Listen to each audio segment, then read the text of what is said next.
I never thought I'd end up living on the Marguerite. But here I am, 3 months into whatever this is, and the old tugboat's the only reason I'm still breathing. The whole thing started on a Tuesday. I remember because Tuesdays were when I used to run inventory at the marina supply shop where I worked, past tense. That life ended the day Elliot stumbled into the store with his throat torn open, still trying to talk, blood bubbling out between his fingers. I'm getting ahead of myself. My name's Vince, 42 years old, spent the last 15 years selling rope, boat paint, and overpriced life jackets to weekend sailors who barely knew port from starboard. I grew up around boats. My old man was a commercial fisherman before the industry collapsed. So I knew my way around the water, even if I'd never captained anything bigger than a Boston whaler. The marina where I worked sat on the eastern edge of the city, right where the industrial shipyards bleed into the recreational docks. Not the fancy part of town.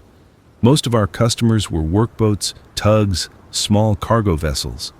The Marguerite had been rotting at the end of Pier 7 for almost 2 years when everything went to hell.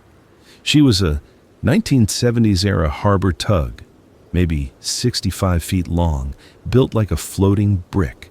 Her owner, a guy named Theodore Krantz, had died of a heart attack while tied up at our dock, and his estate had been tied up in some legal mess ever since.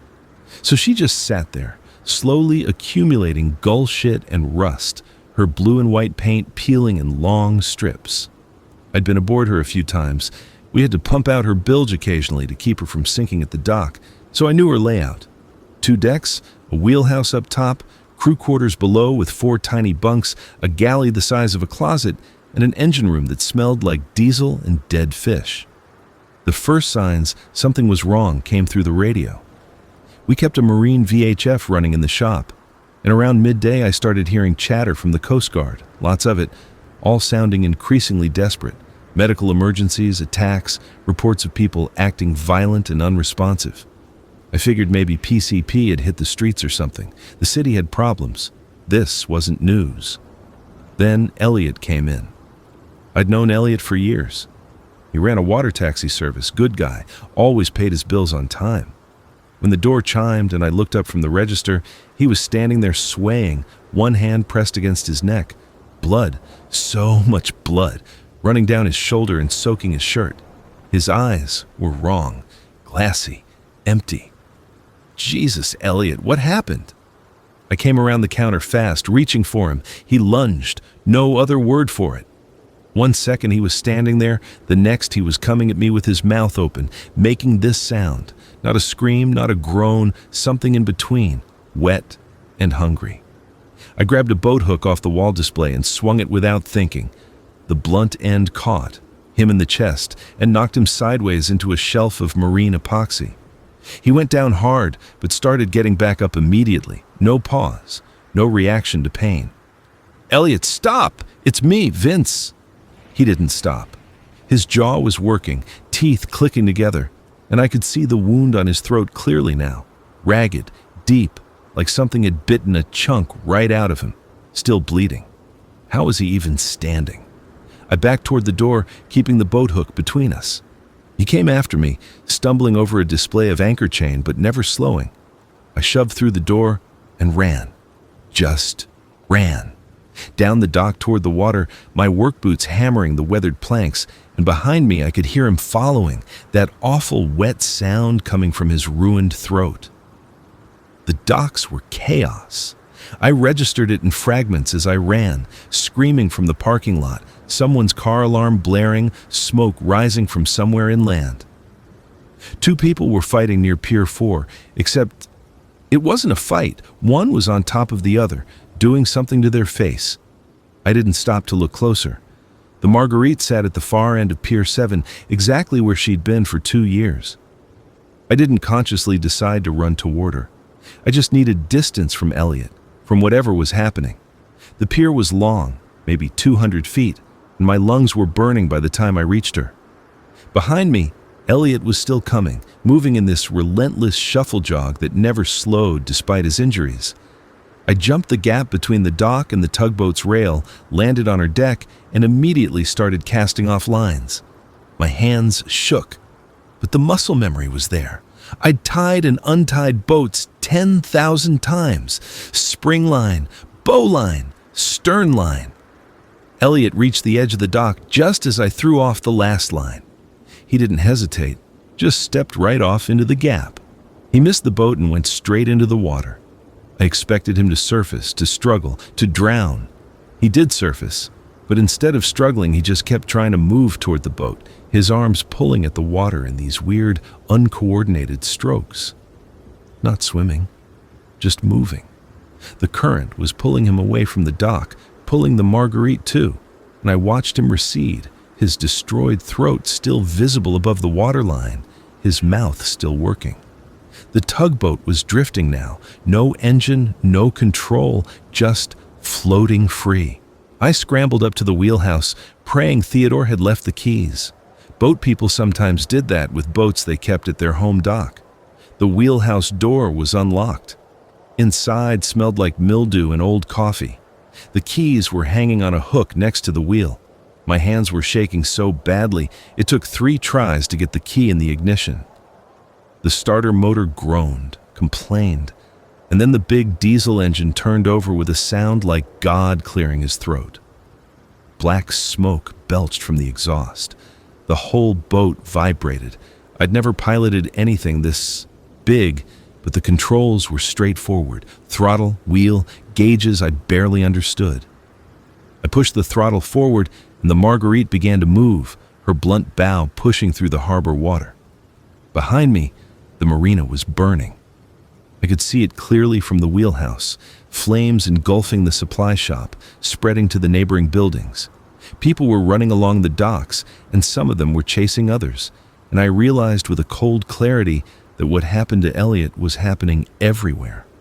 I pointed the Marguerite toward open water and didn't look back. That was 93 days ago. The harbor isn't safe anymore, not really, but it's safer than land. I learned that the first week. I kept the tugboat moving at first, burning through Theodore's diesel reserves while I tried to make sense of the radio chatter.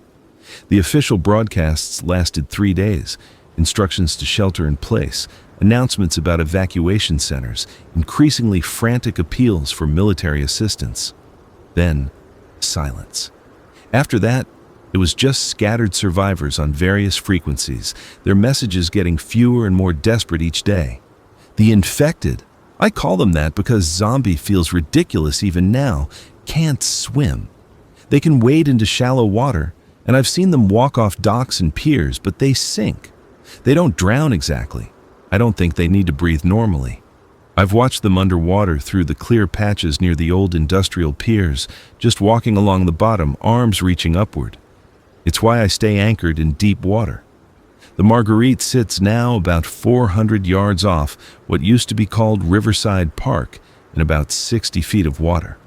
I dropped both anchors. She has a main bower and a smaller stern anchor to keep her from swinging too much. From here, I can see the shoreline clearly, watch the infected wandering the streets, and most importantly, I can see if any boats are approaching. So far, I've only seen 3 other watercraft that were still moving. One was a sailboat that drifted past about a month ago. Nobody aboard, sails in tatters. The second was a cabin cruiser going way too fast, weaving erratically, and it crashed into the old grain elevator pier and sank within minutes. The third was 2 weeks ago, a small fishing boat with someone alive aboard. I could see them moving in the cockpit. They were heading toward the commercial docks when I lost sight of them.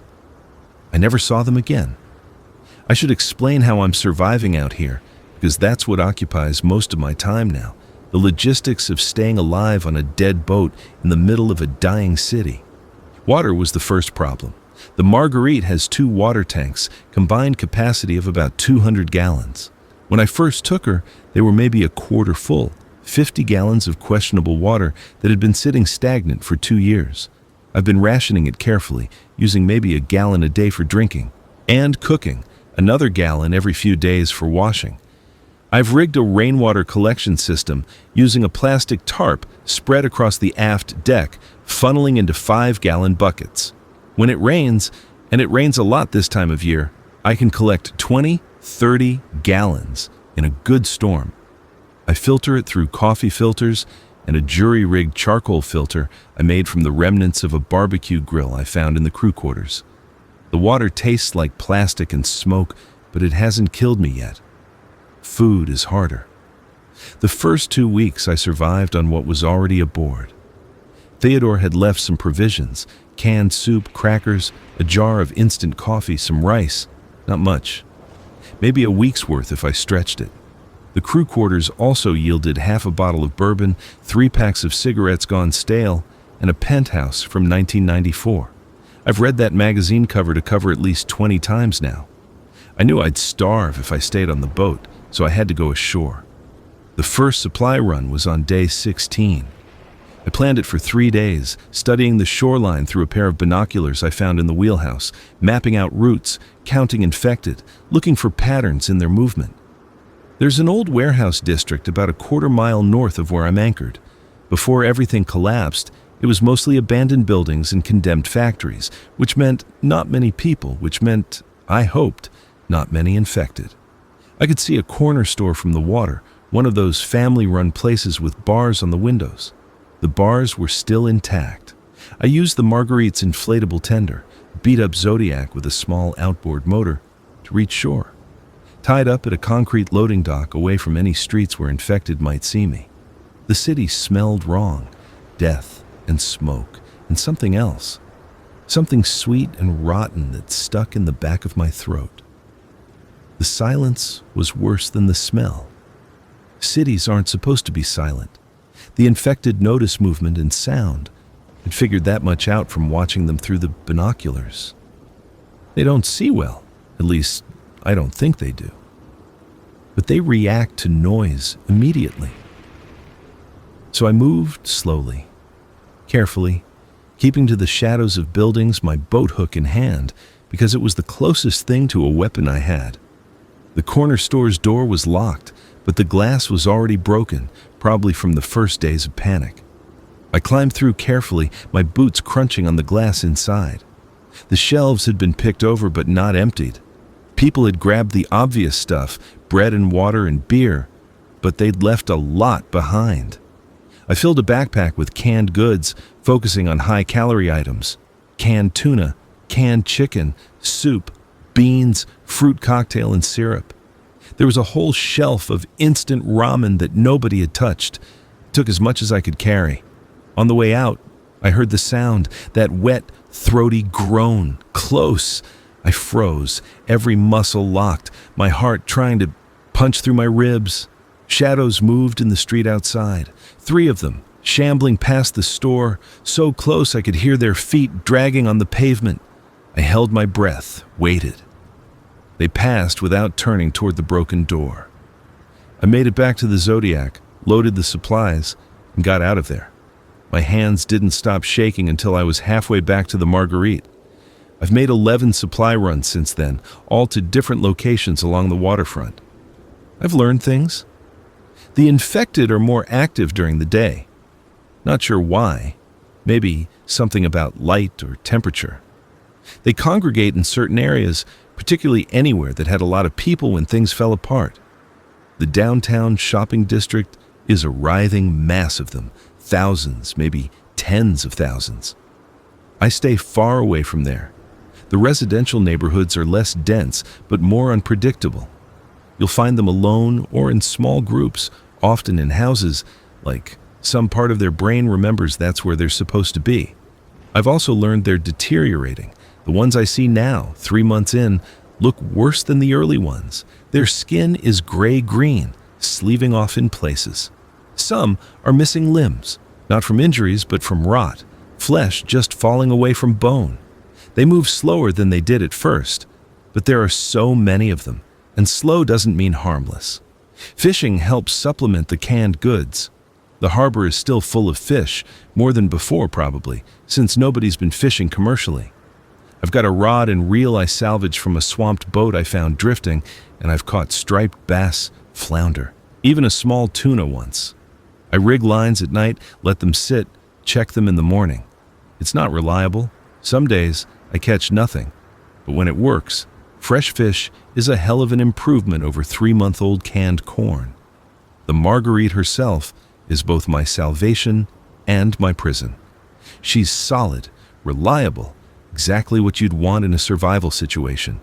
The diesel engine still runs, though I use it sparingly. Fuel is finite, and I have no way to get more. Her hull is steel, thick enough that I don't worry about it failing. The wheelhouse gives me visibility in all directions. The crew quarters, cramped as they are, keep me dry and give me a place to sleep that's defensible. But she's also falling apart in slow motion. The batteries that start the engine are old, and I'm terrified one day they just won't hold a charge anymore. The bilge pump runs automatically every few hours. There's a slow leak somewhere I can't find, nothing catastrophic but constant. The VHF radio works, but the range seems to be decreasing. I don't know if that's the radio dying or if there's just nobody left to hear. One of the portholes in the crew quarters cracked during a storm 2 weeks ago, and I've patched it with duct tape and plastic, but it leaks when the wind comes from the east. I spend a lot of time on maintenance, checking the engine. Oil, tightening loose fittings, cleaning the bilge, treating rust spots. It gives me something to do besides think. The days are long out here, longer than you'd expect. Without a routine, I think I'd lose my mind, so I've built one. I wake up around dawn. I don't have a working clock, so I go by light. First thing, I check the perimeter, scan the water with the binoculars for any threats, any changes. Then, I check the anchor lines, make sure we haven't dragged during the night. Then, engine checks, bilge checks. I eat breakfast, usually instant coffee and whatever I've got that doesn't need cooking. I save the propane for the galley stove for dinner, 1 hot meal a day. Midday is for projects. I've been slowly converting the Marguerite into something more livable, more sustainable. I've set up the rainwater collection system. I've reinforced the wheelhouse doors with metal plates I salvaged from a sunken barge. I've started a small container garden on the aft deck. Tomatoes, herbs, lettuce. Using dirt I scooped from the planters in Riverside Park during one of my runs ashore. Most of the plants died, but a few tomatoes are actually growing. Tiny green marbles right now, but they're alive. Afternoon is fishing or reading or listening to the radio. I scan through all the frequencies, AM and FM, and marine VHF, hoping to hear something, anything. Mostly it's static. Sometimes I catch fragments of automated emergency broadcasts, the same messages playing on a loop to nobody. Once, about 3 weeks ago, I heard a voice on the VHF, a woman speaking clearly. She was reading coordinates and saying something about a safe zone in the northern provinces. I tried to respond, but got nothing back. Haven't heard her since. Evenings I cook dinner, eat it in the wheelhouse while watching the sun set over the dead city. Then, I write. I found a ledger book in Theodore's Things, the kind with the green cover and columned pages meant for accounting. I've been using it as a journal, documenting everything, what I eat, what I see, what I think. Maybe somebody will find it someday. Maybe it'll help them. Maybe it's just something to do so I don't forget how to write. Night is the hardest. The city makes sounds after dark, screams sometimes, though they're getting rarer. Crashes and bangs as buildings continue to collapse or infected stumble into things. Sometimes I hear them in the water, the ones who've walked off the piers, their bodies scraping against submerged pilings. I don't sleep well. Every sound jerks me awake, my hand reaching for the boat hook I keep next to my bunk. I've seen things from the boat that I can't unseen. About a month ago, I watched a woman on the waterfront. She was alive, definitely alive, moving with purpose and intelligence. She was trying to get into a warehouse, working on the padlock with some kind of tool. A group of infected came around the corner behind her. She didn't hear them until it was too late. I watched through the binoculars, totally helpless as they pulled her down. She fought. God, she fought hard. But there were too many. I could hear her screaming across the water. I threw up over the side of the boat and didn't eat for 2 days. Another time I saw a child, couldn't have been more than 7 or 8, wandering alone down the promenade, still human, still alive. I started the engine immediately, thinking I could get to shore, could help. But before I could even pull up the anchor, A pack of infected emerged from a parking garage, and the child was gone. Just gone. Swallowed by the mob. I tell myself there was nothing I could have done. I tell myself I would have just gotten killed too. I tell myself a lot of things. The isolation is doing things to my head. I talk to myself constantly now, narrating my actions like I'm explaining them to someone else. Okay, Vince, let's check the bilge. Port side first. That's where the leak probably is. Sometimes I have conversations with Theodore, the dead guy who owned this boat. I've constructed an entire personality for him based on the stuff he left behind. He liked bourbon and old jazz, he was messy, he kept a photo of a Labrador retriever taped to the wall in the crew quarters. No people in any of his photos, just the dog. I wonder what happened to it. I dream about my father sometimes. He died 6 years before all this. Lung cancer from 40 years of smoking. In the dreams he's teaching me to tie knots, or showing me how to read the water, or telling me one of his endless stories about fishing in the Grand Banks. I wake up from these dreams feeling worse than I did before I fell asleep. The city continues to die around me. Buildings are burning less frequently now. There's not much left to burn, but I watch sections of skyline collapse as structural fires weaken steel frames. The big hospital downtown, the one with the glass tower, folded in on itself during a storm, just crumpled like paper. The sound carried across the water, a low groaning crash that went on for minutes. Nature is creeping back in. I've seen deer on the waterfront moving cautiously through the streets. Birds are everywhere, gulls mostly, but also crows and what I think might be hawks. The infected don't seem to bother them. There's a seal that shows up sometimes near the boat, surfaces, and looks at me with these huge, dark eyes before diving again.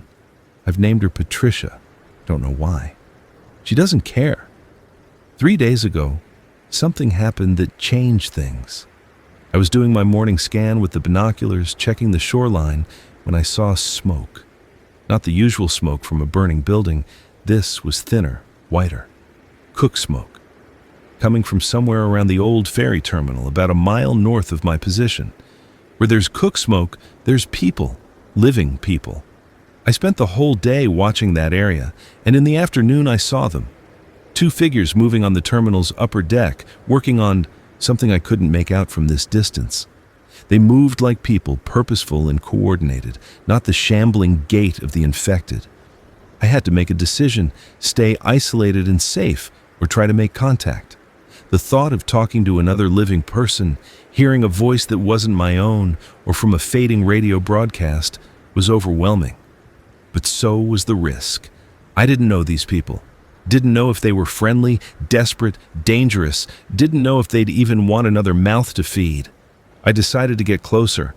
I waited until dusk, then started the engine and pulled up the stern anchor. Left the main anchor down, but let out more scope, allowing the Marguerite to swing on a longer road.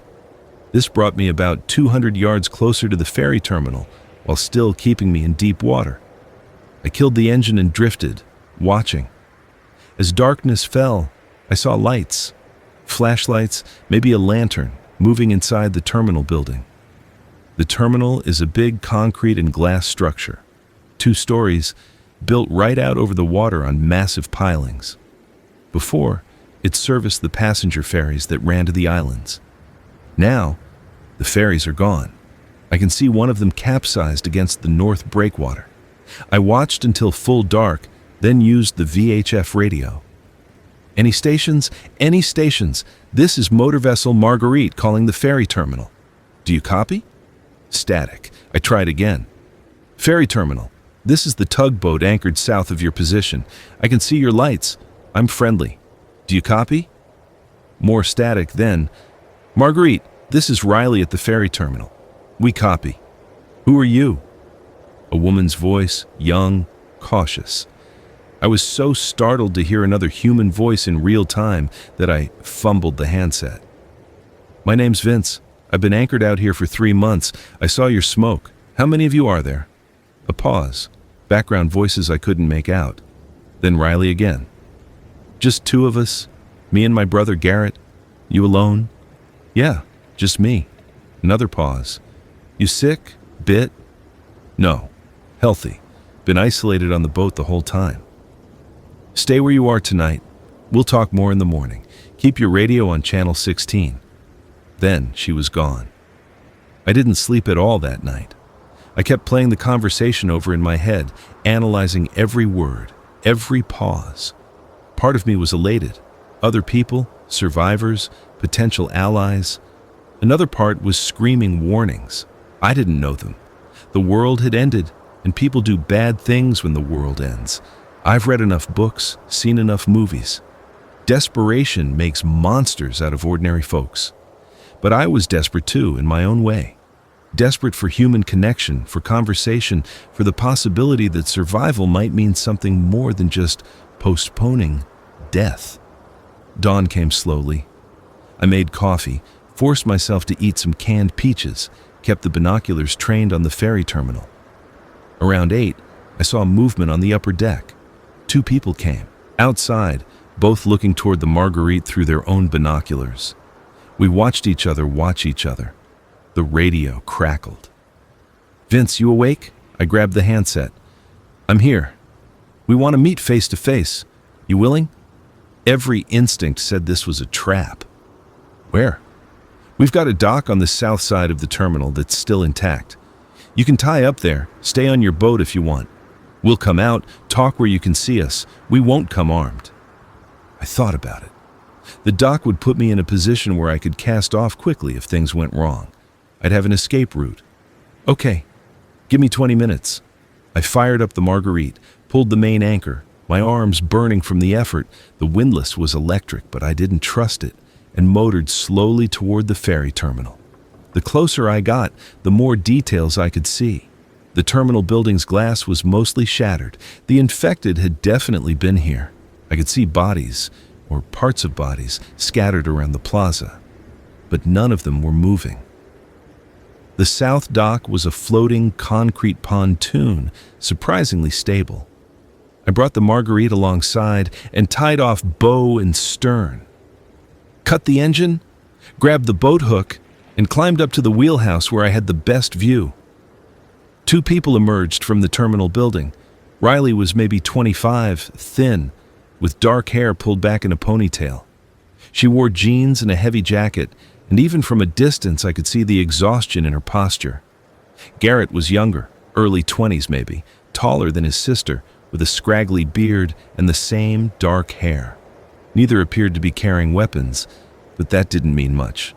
They walked down to the edge of the dock, stopped about 10 feet from the boat. "Vince?" Riley called out. I stepped out of the wheelhouse, keeping the boat hook visible. "That's me." We stared at each other for a long moment. The absurdity of the situation hit me. 2 groups of survivors, eyeing each other with suspicion across 10 feet of dock in a dead city full of things that wanted to eat us. Garrett spoke first. "You really been out here alone for 3 months?" "Yeah, since day 1. Took the tugboat when my marina got overrun." Riley nodded slowly. "We were on a ferry. The last ferry, actually. When things got bad, the captain tried to make a run to the islands. Never made it. Engine failed halfway across the harbor. We drifted for 2 days before washing up against the terminal. Most of the passengers didn't make it." "How long have you been at the terminal?" "About 2 months. It's defensible. The infected can't swim, and we blocked off the landward entrances. We've been surviving, but it's hard. Resources are running low." I understood what she wasn't saying. They wanted something from me. Information, supplies, alliance, something. "What do you need?" I asked. Garrett and Riley exchanged a glance. She spoke. "We need to get to the islands. There's supposed to be a settlement out there, survivors, maybe even military. But we don't have a boat. Not one that works." She gestured at the Marguerite. "You do." There it was. I should have seen it coming. "And in exchange?" "We have supplies," Garrett said. "Medical stuff from the terminal's first aid stations, food from the vending machines and the cafe, tools. We can offer you half of everything we've got. Plus," Riley added, "we have information. We've been listening to the radio, tracking broadcasts. We know where some of the survivor groups are, which parts of the city to avoid, where supplies might still be found. And we have skills. Garrett was an EMT. I worked in engineering. I can fix things. It was a good offer. Too good, maybe. But looking at them, I didn't see deception. I saw two scared, exhausted people making a desperate pitch for survival. "I need to think about it," I said. Riley nodded. "Fair. We'll be here. Channel 16 if you want to talk." I cast off and motored the Marguerite back to my original anchorage, my mind racing the whole way. The islands. I'd thought about them myself, of course. Before everything collapsed, they'd been summer vacation spots, small communities, maybe a few thousand year-round residents. Isolated, defensible, surrounded by water the infected couldn't cross. If there were survivors anywhere, the islands made sense. But the trip was dangerous. The harbor mouth was almost 10 miles away, and beyond that, the islands were another 15 miles of open ocean. The Marguerite could make it. She was designed for open water, but fuel was limited. I'd have maybe one shot at the trip, and if the islands were overrun or abandoned, I'd be stuck out there with no way back. I spent the day weighing options: stay anchored, continue the slow decline, eventually run out of food, or have the boat fail in some catastrophic way, or risk everything on the chance that the islands offered something better. By evening, I'd made my decision. I called Riley on the radio. "I'll do it, but we need to plan this carefully. I want to know everything you know about the islands, every broadcast you've heard, and we test the boat fully before we commit to the trip." "Agreed." She sounded relieved. "When do you want to start?" "Tomorrow. Come to the boat in the morning. Bring your brother. Bring your radio logs, any maps you have. We'll go through everything." That night, I allowed myself a small measure of hope. Maybe this was a mistake. Maybe I was being naive. But the alternative was staying alone on a dying boat in a dead harbor, and that felt like choosing death slowly instead of all at once. The next morning they came aboard. I'd tidied up the Marguerite as best I could, which wasn't saying much. The crew quarters were cramped and smelled like diesel and unwashed human, but at least I'd cleared the empty cans and made the bunks. Riley and Garrett arrived in a small rowboat they'd apparently liberated from the ferry terminal's rental dock. I helped them tie off and watched as they climbed aboard, both of them carrying backpacks. "Welcome to the Marguerite," I said, and the normalcy of the phrase in this abnormal world made us all laugh a little. We spread out in the wheelhouse. Riley opened her backpack and pulled out a notebook filled with handwritten entries, dates, times, frequencies, and message summaries. Months of radio monitoring, organized and detailed. "We've been tracking 3 main groups," she said, flipping through pages. "First is the military channel. They were broadcasting evacuation coordinates early on, but those stopped after the first week. Second is the civilian emergency frequency. Lots of individual survivors at first. That's mostly gone quiet, except for automated distress beacons. Third is what we call the island network." "Island network?" Garrett pulled out a hand-drawn map, surprisingly detailed. "About 6 weeks ago, we started picking up transmissions from someone calling themselves the Harbor Master. They broadcast twice a day, morning and evening, same message. They've established a survivor community on Pierce Island. Here." He pointed to the largest of the outer islands. "They claim to have over 200 people, sustainable food and water, and they're accepting refugees." "Sounds too good to be true," I said. "Maybe," Riley admitted. "But we've heard other transmissions that corroborate it.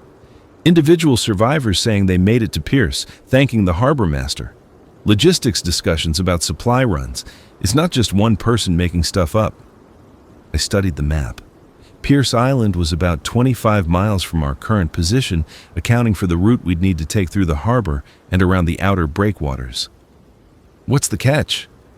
"The harbor master says they have limited space and resources. They're selective about who they take in. You need to be healthy, able to contribute, and you need to get there under your own power. They don't send boats to pick people up. So we'd be gambling everything on them accepting us." "Yes." I sat back, thinking. The Marguerite had maybe 3/4 of a tank of diesel left. Enough for the trip out, and maybe a small reserve, but not enough to come back if things went wrong. "What about the route?" I asked. "What's between here and there?" Garrett traced a path on the map. "We'd go northeast through the harbor, out past the breakwater. The open water stretch is about 15 miles. Weather's the main risk. If we hit a storm in a boat this size, we'd be in trouble. Also, we'd be passing the old naval station. Last time we saw it, they were infected all along the piers. They can't reach us if we stay offshore." "Right. But if the engine fails or we have to stop for any reason..." He left the sentence unfinished. Riley pulled out another notebook, this one filled with technical drawings. "I've been designing some modifications for whatever boat we eventually found. Reinforcements, weapon mounts, supply storage solutions. If you give me a few days and access to the terminal's workshop, I can improve the Marguerite's chances significantly." I looked at the drawings. They were good, professionally done, practical. One showed a welded metal framework for the wheelhouse windows, protection against projectiles or bodies.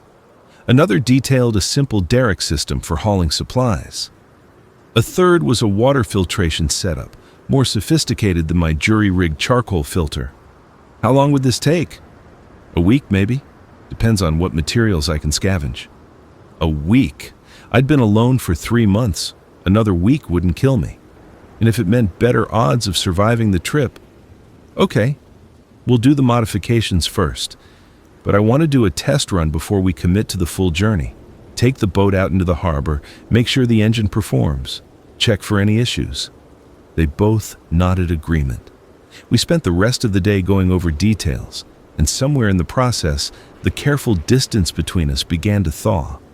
Garrett told me about the ferry crossing, the panic when the engine died, the passengers who'd jumped overboard in their life jackets only to be pulled under by infected who'd fallen off the docks. Riley described fortifying the ferry terminal, the close calls with infected who'd managed to get inside before they'd sealed it up. I told them about the marina, about Elliot, about the 3 months of isolation. By the time they rode back to the terminal that evening, we'd become something like a team. The next week was the busiest I'd experienced since boarding the Marguerite. Riley proved to be as skilled as she'd claimed. She brought welding equipment from the terminal, an old arc welder running off a portable generator, and started fabricating protective shutters for the wheelhouse windows. The shutters could be lowered when needed, giving us protection while still allowing vision through narrow slits.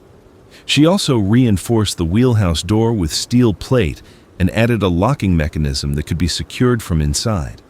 Garrett focused on supplies. He organized everything they'd accumulated at the terminal: canned food, bottled water, first aid supplies, tools, spare parts. We did an inventory and calculated what we'd need for the journey, plus a reserve. The Marguerite had limited storage, so we had to be selective. High-calorie food, medical essentials, tools for repairs, weapons. We'd assembled a small arsenal of improvised weapons, including a couple of fire axes, a crowbar, and a pneumatic nail gun Garrett swore would work against the infected if necessary. I worked on the engine, changing oil, replacing filters, checking every system I could think of. The Marguerite was old, but she was built tough, designed for hard work in rough conditions. Still, she hadn't run for more than short bursts in 2 years before I'd taken her. I needed to trust she'd hold together for a 25-mile journey. During this time, I got to know Riley and Garrett better. They'd been close before the collapse, and the shared trauma had made them closer. Their parents had been in the city when things went bad. They didn't know what happened to them, but they'd accepted they were probably gone. Riley had a degree in marine engineering but had been working a desk job she hated. Garrett had loved being an EMT, had planned to go to medical school. The world they'd been building their lives toward was gone. We didn't talk much about the future beyond reaching Pierce Island. It felt like tempting fate. On the 5th day, Riley finished the major modifications. The Marguerite looked different now, meaner, more purposeful. The wheelhouse shutters gave her an armored appearance. Riley had also added railings and handholds at key points, making it easier to move around the deck in rough seas. "Test run tomorrow?" she asked. "Test run tomorrow," I agreed. That night, I barely slept. Tomorrow would tell us if this was possible or if we were deluding ourselves. We left at dawn, all three of us aboard the Marguerite. I took the helm. Riley stood beside me monitoring the engine gauges. Garrett stationed himself on the bow as lookout. I'd plotted a course that would take us in a wide loop through the harbor, test the engine under load, check how the boat handled, see if any problems revealed themselves. The diesel rumbled to life smoothly. I eased the throttle forward, and the Marguerite began to move, her blunt bow pushing through the calm morning water. The sun was just coming up, painting the dead city in shades of orange and gold that made it almost beautiful. We headed north, parallel to the shoreline, but staying well offshore. Through the binoculars, I could see infected wandering the waterfront parks, dozens of them, shambling aimlessly. Some turned toward the sound of our engine, but they couldn't reach us. The Marguerite handled well. Her steering was a bit sluggish. She'd been designed for pushing barges, not speed or agility, but she responded predictably. The engine temperature stayed stable, oil pressure good, no unusual vibrations. Riley checked the bilge pump every 10 minutes and reported no increase in water intrusion. We passed the old naval station. Garrett had been right. Infected crowded the piers, hundreds of them, maybe thousands. They'd been Navy personnel once, I realized, still wearing the tattered remains of their uniforms. When they heard the engine, they surged toward the water, some of them walking right off the pier into the harbor. I watched them sink through the clear water, still reaching upward as they disappeared into the depths. "They don't stop," Garrett said quietly. "Even falling, sinking, drowning, they never stop trying." We continued northeast, toward the harbor mouth. The water got rougher as we left the sheltered inner harbor, swells running maybe 3 feet. The Marguerite rode them easily, her heavy displacement and low center of gravity keeping her stable. This was what she'd been built for. At the harbor mouth, I turned her around. We'd gone about 5 miles, proving the engine could handle sustained running. Time to head back. That's when the engine coughed. Just once, a brief interruption in the steady rumble, but it sent ice through my veins. Riley's eyes went wide. "What was that?" "I don't know." The engine continued running normally. I checked the gauges, everything looked fine. Oil pressure, temperature, RPM, all normal. But something had caused that cough. "Could be water in the fuel," I said, "or a partial blockage in the fuel line, or a dozen other things. Should we head back?" I was already turning toward home. "Yeah, let's not push it." We made it back to the anchorage without further incident, but that single cough had shaken my confidence. Engines don't cough for no reason.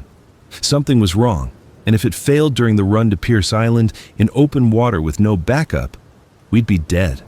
Riley spent the rest of the day in the engine room, checking everything. She drained the fuel filters, examined the fuel lines, tested the injectors. Everything looked fine, but that didn't mean nothing was wrong. "Could be contamination in the fuel tank itself," she finally said. "Water, rust, sediment, any of that could cause intermittent problems. The only way to know for sure would be to drop the tank and clean it out, and that's a multi-day job." "Do we have multi-day?" She looked at me seriously. "Vince, I can't guarantee this engine won't fail. It's old, it's been sitting, and we're asking it to do something it hasn't done in years. I can minimize the risks, but I can't eliminate them." I appreciated her honesty. "What's your professional opinion? Can she make it to Pierce?" Riley thought for a long moment. 60-40 odds, maybe 70-30 if I spend another few days on maintenance. But there's no certainty. "And if we stay here?" "We run out of food in maybe 6 weeks, water in 8 if we're lucky with rain. The boat continues to deteriorate. The infected aren't going anywhere." She paused. "Staying is dying slowly. Leaving is dying maybe quickly. You pick your poison." That night, the three of us sat in the wheelhouse as the sun set, drinking Theodore's bourbon. I'd been saving it, but this seemed like the right time. We talked about our options, really talked, laying everything out honestly. Garrett spoke first. I don't want to die on this boat. I don't want to die slowly rationing cans of soup and watching the city rot. If we're going to go, I want it to be trying for something better." Riley nodded. The harbor master's last broadcast mentioned their closing intake in 2 weeks. Too many people, not enough resources. If we're going to do this, we need to do it soon. I looked at both of them. These 2 people I'd known for less than a week, but who'd somehow become my crew, my team, my friends maybe. "Okay," I said. "We go. 3 days to prep, then we make the run." They both nodded. We spent those 3 days preparing like our lives depended on it. Because they did. Riley worked on the engine obsessively, changing every filter, checking every connection, doing everything she could to maximize our odds. Garrett and I organized supplies, packed emergency kits, ran drills on what to do if the boat started taking on water or if the engine failed. We plotted our course in detail, identifying every landmark, every potential hazard, every place we could shelter if things went wrong. The night before departure, I couldn't sleep. I lay in my bunk listening to the water lap against the hull and thought about all the ways this could go wrong.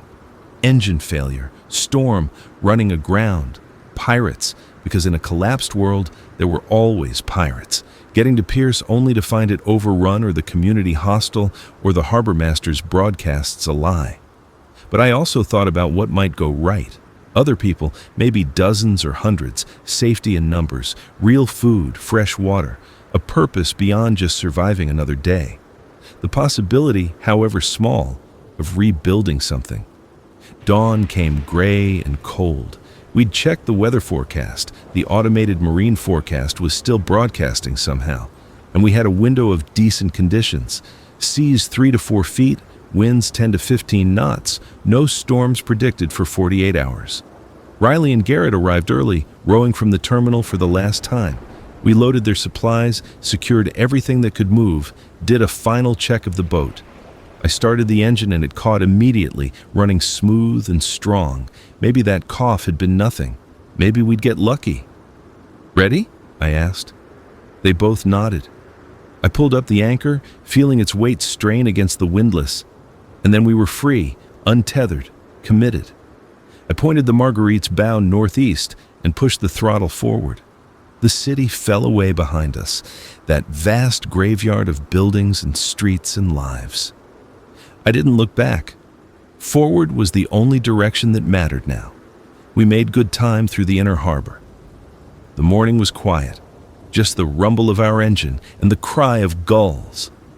We passed the naval station again, the infected gathering at the piers just like before.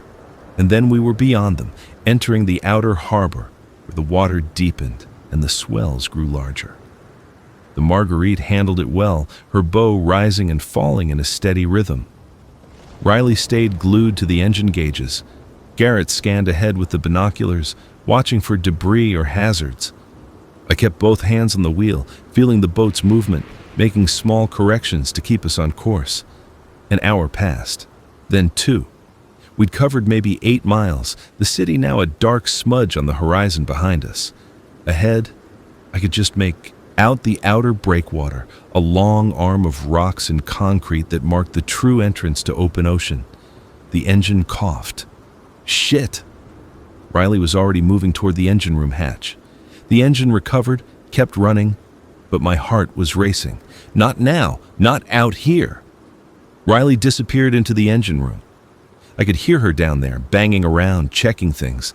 The engine continued running normally for another 10 minutes, and I started to hope it had been nothing, just a hiccup.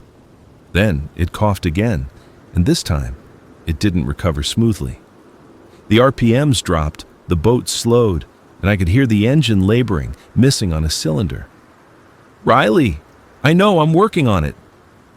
We were halfway to the breakwater, still in a relatively sheltered water. But if the engine quit here, we'd drift. The current would push us back toward the city, toward the shore, toward the infected. The engine steadied again, but the RPMs were lower now. We'd lost speed. "There's water in the fuel," Riley called up from below. "I'm trying to bleed the system, but it keeps coming back. There must be water in the bottom of the tank." Can you fix it? Not while we're running. I'd need to shut down, drop the tank, clean it out. Hours of work. Garrett and I exchanged looks.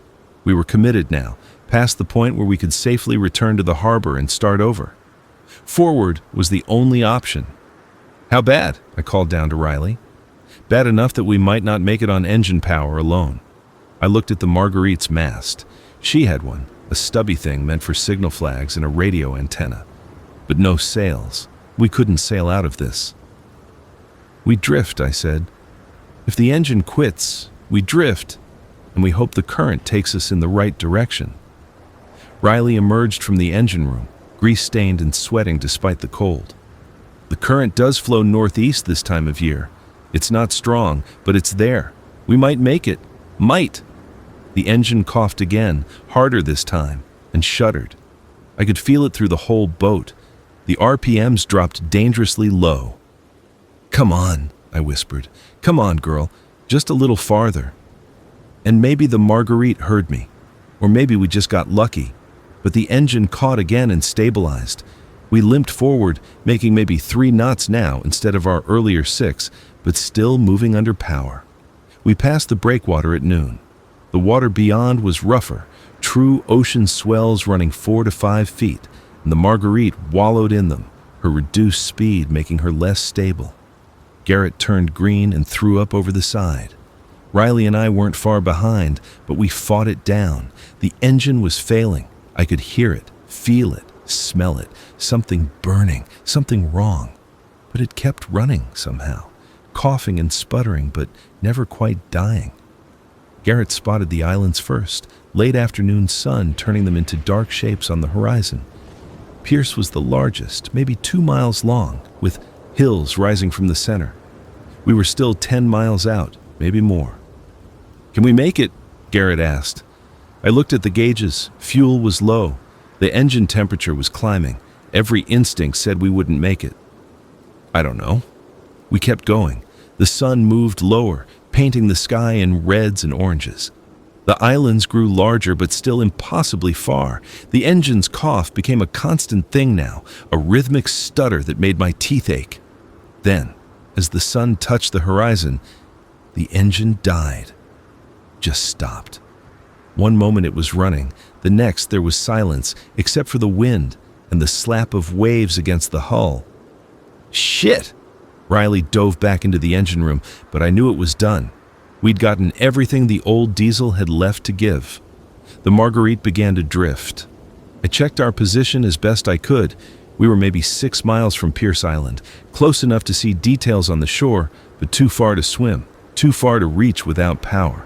The current was pushing us northeast, which was good, but slowly. At this rate, we might reach the island by morning, or we might drift past it, or we might hit rocks in the dark. "We need to deploy a sea anchor," Riley said, climbing back up from the engine room. "Slow our drift, keep us oriented, then we wait for light and hope we're close enough to the island to do something." We rigged a sea anchor from a canvas tarp and some rope, deployed it off the bow. It dragged in the water, slowing and stabilizing our drift. Then there was nothing to do but wait. Night fell. The temperature dropped. We huddled in the wheelhouse, wrapped in every piece of clothing and blanket we could find. The Marguerite rocked and wallowed in the swells, drifting blind through the darkness. I tried the VHF radio, broadcasting on the frequency the harbor master used. "Any station Pierce Island, any station Pierce Island, this is motor vessel Marguerite. We're drifting approximately 6 miles south-southwest of your position. Our engine has failed. Requesting assistance." Over. Static. I tried again and again. No response. "Maybe they're not listening at night," Garrett suggested. "Maybe there's nobody there at all," Riley said quietly. We took turns on watch through the night, one person always scanning the darkness for lights, for land, for anything. The stars were brilliant this far from the dead city, more stars than I'd seen in years. And I spent my watch shifts staring up at them and thinking about how small we were, 3 people on a drifting boat in an ocean that didn't care if we lived or died. Dawn came slowly, gray light seeping into the eastern sky. I was on watch when I saw it. Land, close, much closer than I'd expected. The current had pushed us through the night, and we were now maybe 2 miles from Pierce Island's southern shore. "Land!" I shouted. "Wake up! I can see land!" Riley and Garrett stumbled into the wheelhouse, bleary and stiff from cold. Together, we stared at the EO island growing larger as we drifted toward it. "We're going to hit the rocks," Riley said, pointing at the shoreline. I could see what she meant. The island's southern coast was rocky, cliffs and boulders, no beaches, no safe landing. "We need to steer," I said. "Even without power, we can steer." The Marguerite still had her rudder. If we could catch the current right, angle it, maybe we could slide past the rocky shore and around to the eastern side of the island where the map had shown beaches and a small harbor. I took the wheel. It was hard to turn without the engine's power assist, but I forced it, angling the bow to port. Slowly, the Marguerite responded. We were drifting sideways now, parallel to the rocky shore, close enough that I could see individual rocks, see the white water breaking over them. "Come on," I muttered. "Come on!" The current caught us, pushed us along the shore, 100 yards from the rocks, 75, 50. I could hear the waves crashing now, could feel the pull of the rocks wanting to drag us in. Then we were past them, drifting into calmer water on the eastern side of the island. Ahead, maybe a mile away, I could see a pier, buildings, and my heart jumped. Smoke. Cook smoke. "There!" Garrett was pointing, practically jumping. "There are people. I can see people." He was right. On the pier, figures were moving, several of them, and they were pointing at us. I grabbed the VHF. "Any station Pierce Island, this is motor vessel Marguerite. We're drifting toward your eastern pier. Our engine is dead. We need assistance. Over." This time, a response. "Marguerite, this is Pierce Island. We see you. Stand by." 10 minutes later, a small fishing boat roared out from the pier, heading toward us. It circled the Marguerite once, the 2 people aboard studying us carefully. Then they came alongside. "Throw us a line," one of them shouted. I grabbed the bowline and tossed it across. They secured it and began towing us toward the pier, slow and steady. The Marguerite followed obediently, and for the first time in hours, I allowed myself to breathe. We were going to make it. The pier was busy with people when we arrived, maybe 20 of them, all watching our approach with a mixture of curiosity and caution.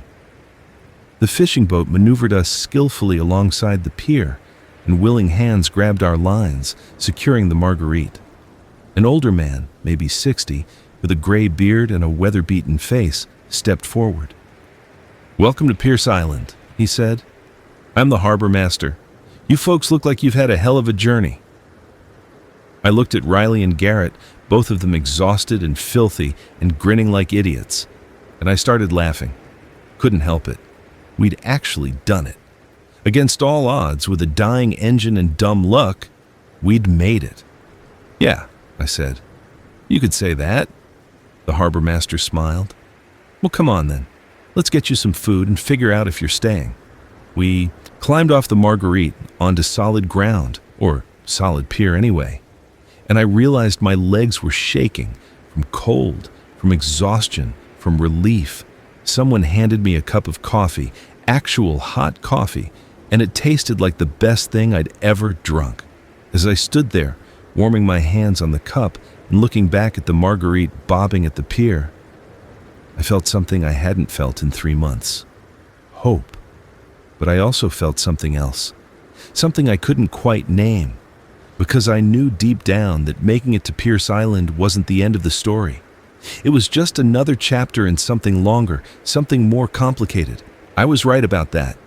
Pierce Island turned out to be exactly what the harbor master had promised, and nothing like I'd expected at the same time. The settlement was larger than I'd imagined. Over 300 people now, living in everything from the island's original houses to improvised shelters built from salvaged materials. The harbor master, whose real name was Douglas Tremaine, had been the island's year-round harbor master before the collapse. When the infected took over the mainland, he'd organized the handful of year-round residents and the few dozen summer people who'd been trapped here, turned the island into a functioning community. They had rules, lots of rules. Everyone contributed, no freeloaders. You worked or you left, simple as that. Jobs were assigned based on skills: farming, fishing, construction, security, medical care. They'd established a council for major decisions, but Douglas had final say on matters of security and resource allocation. It was part democracy, part benevolent dictatorship, and it seemed to work. Riley, Garrett, and I were put through 3 days of quarantine first thing, standard procedure for all newcomers. They kept us in a small cottage at the island's northern edge, away from the main settlement, and a doctor named Helena examined us daily for signs of infection. We were clean, healthy enough, and on the 4th day, they brought us before the council. The council met in what used to be the island's community center, a small building with a view of the harbor. 8 people sat around a large table: Douglas, Helena, a woman named Ruth who ran the farms, a man named Frankie who headed security, and 4 others whose roles I didn't immediately understand. Douglas spoke first. "You've passed quarantine and health screening. Now we need to understand what you can contribute. The island works because everyone pulls their weight. What are your skills?" I went first. "I worked at a marine supply shop for 15 years. I know boats, I know the water, I know how to maintain equipment. I kept the Marguerite running for 3 months." "The Marguerite barely made it here," Douglas pointed out. "Fair. But she did make it, and I can work on other boats, help with maintenance on your fishing fleet. I'm also willing to learn whatever else you need." He nodded and turned to Riley. "You?" "Marine engineering degree, 4 years working in industrial systems. I can fix engines, electrical systems, pumps, pretty much anything mechanical. I also designed and built the modifications that kept us alive on the journey here." I could see Douglas's eyes light up at that. Skilled engineers were worth their weight in gold. "And you?" He looked at Garrett. "I was an EMT, trauma care, emergency medicine. I can assist your doctor, train others in basic medical care. I'm also strong, healthy. I can do manual labor, whatever you need." Helena, the doctor, leaned forward. "We could use medical help. I'm the only physician on the island and we've got 300 people. An EMT would be valuable." The council conferred quietly among themselves. Douglas finally spoke. "You can stay. Vince, you'll work with our marine operations team. Frankie will introduce you. Riley, you're with our engineering department, such as it is. Garrett, you'll assist Helena. Housing will be assigned based on availability. Any questions?" "What about the Marguerite?" I asked. "She's my boat. Technically, all vessels at the pier are community property," Douglas said. "But we recognize personal ownership where it makes sense. You can keep her, but she'll need to be available for community use when needed. Fair?" It wasn't, really, but I wasn't in a position to argue. Fair. We were assigned to a small house on the island's western side, one of the summer cottages that had been vacant when everything collapsed. 3 bedrooms, a kitchen, a living room with a fireplace. Compared to the Marguerite's cramped quarters, it felt like a mansion. That first night in an actual bed, with a roof over my head and walls around me, I should have slept like the dead. Instead, I lay awake, staring at the ceiling, feeling wrong. The house was too quiet, too still. I missed the gentle rocking of the boat, the sound of water against the hull. It took me hours to fall asleep. I started work the next day. The marine operations team consisted of about a dozen people who maintained the island's boats and managed fishing operations. Most of the boats were small, fishing vessels, a few sailboats, some inflatable dinghies. The Marguerite was the largest powered vessel they had. Frankie, who led the team, was a former charter boat captain, maybe 50 years old, built like a barrel with hands like catcher's mitts. He took me around the docks, showed me what they had, what needed work. "We've got 5 boats in regular rotation," he explained. "Fishing mostly, some supply runs to the smaller islands. Another 3 that are laid up with mechanical problems we haven't had the parts or expertise to fix." Maybe you can help with those." I spent the morning assessing the boats. The problems were typical: corroded fuel systems, dead batteries, broken steering cables. Nothing catastrophic, but each would take time and parts we might not have. "What about supply runs to the mainland?" I asked. Frankie's expression darkened. "We don't go to the mainland. Too dangerous." "But you must need supplies, things you can't make or grow here." We did supply runs the first month, lost 2 boats and 5 people. Douglas shut it down after that. Now we make do with what we have, or we improvise. It made sense, but it also meant the island was slowly using up finite resources: fuel, medicine, spare parts. Eventually, they'd run out. Over the next few weeks, I settled into a routine. Mornings were for boat maintenance and repairs. Afternoons, I'd go out with the fishing crews, learning their techniques, their waters. The island's surrounding ocean was rich with fish: striped bass, bluefish, mackerel, even lobster in the rocky areas. We ate well, better than I had in months. Riley thrived in her engineering role. She'd been assigned to work on the island's power systems. They had a few solar panels and a small wind turbine, but most electricity came from diesel generators that were carefully rationed. She immediately started designing improvements, ways to capture more solar energy, systems to store and distribute power more efficiently. Within 2 weeks, she'd increased the island's power availability by 20%. Garrett worked long days with Helena in what passed for the island's medical clinic, a converted house with an examination room, a small pharmacy, and a few beds for serious cases. They treated everything from fishing injuries to childbirths to the chronic conditions that plagued an aging population with limited medical supplies. The 3 of us would gather in the evenings at our cottage, comparing notes on our days, slowly decompressing from the constant survival mode we'd lived in for so long. It felt good to have people around, to be part of something larger than just staying alive. But I couldn't shake a growing unease.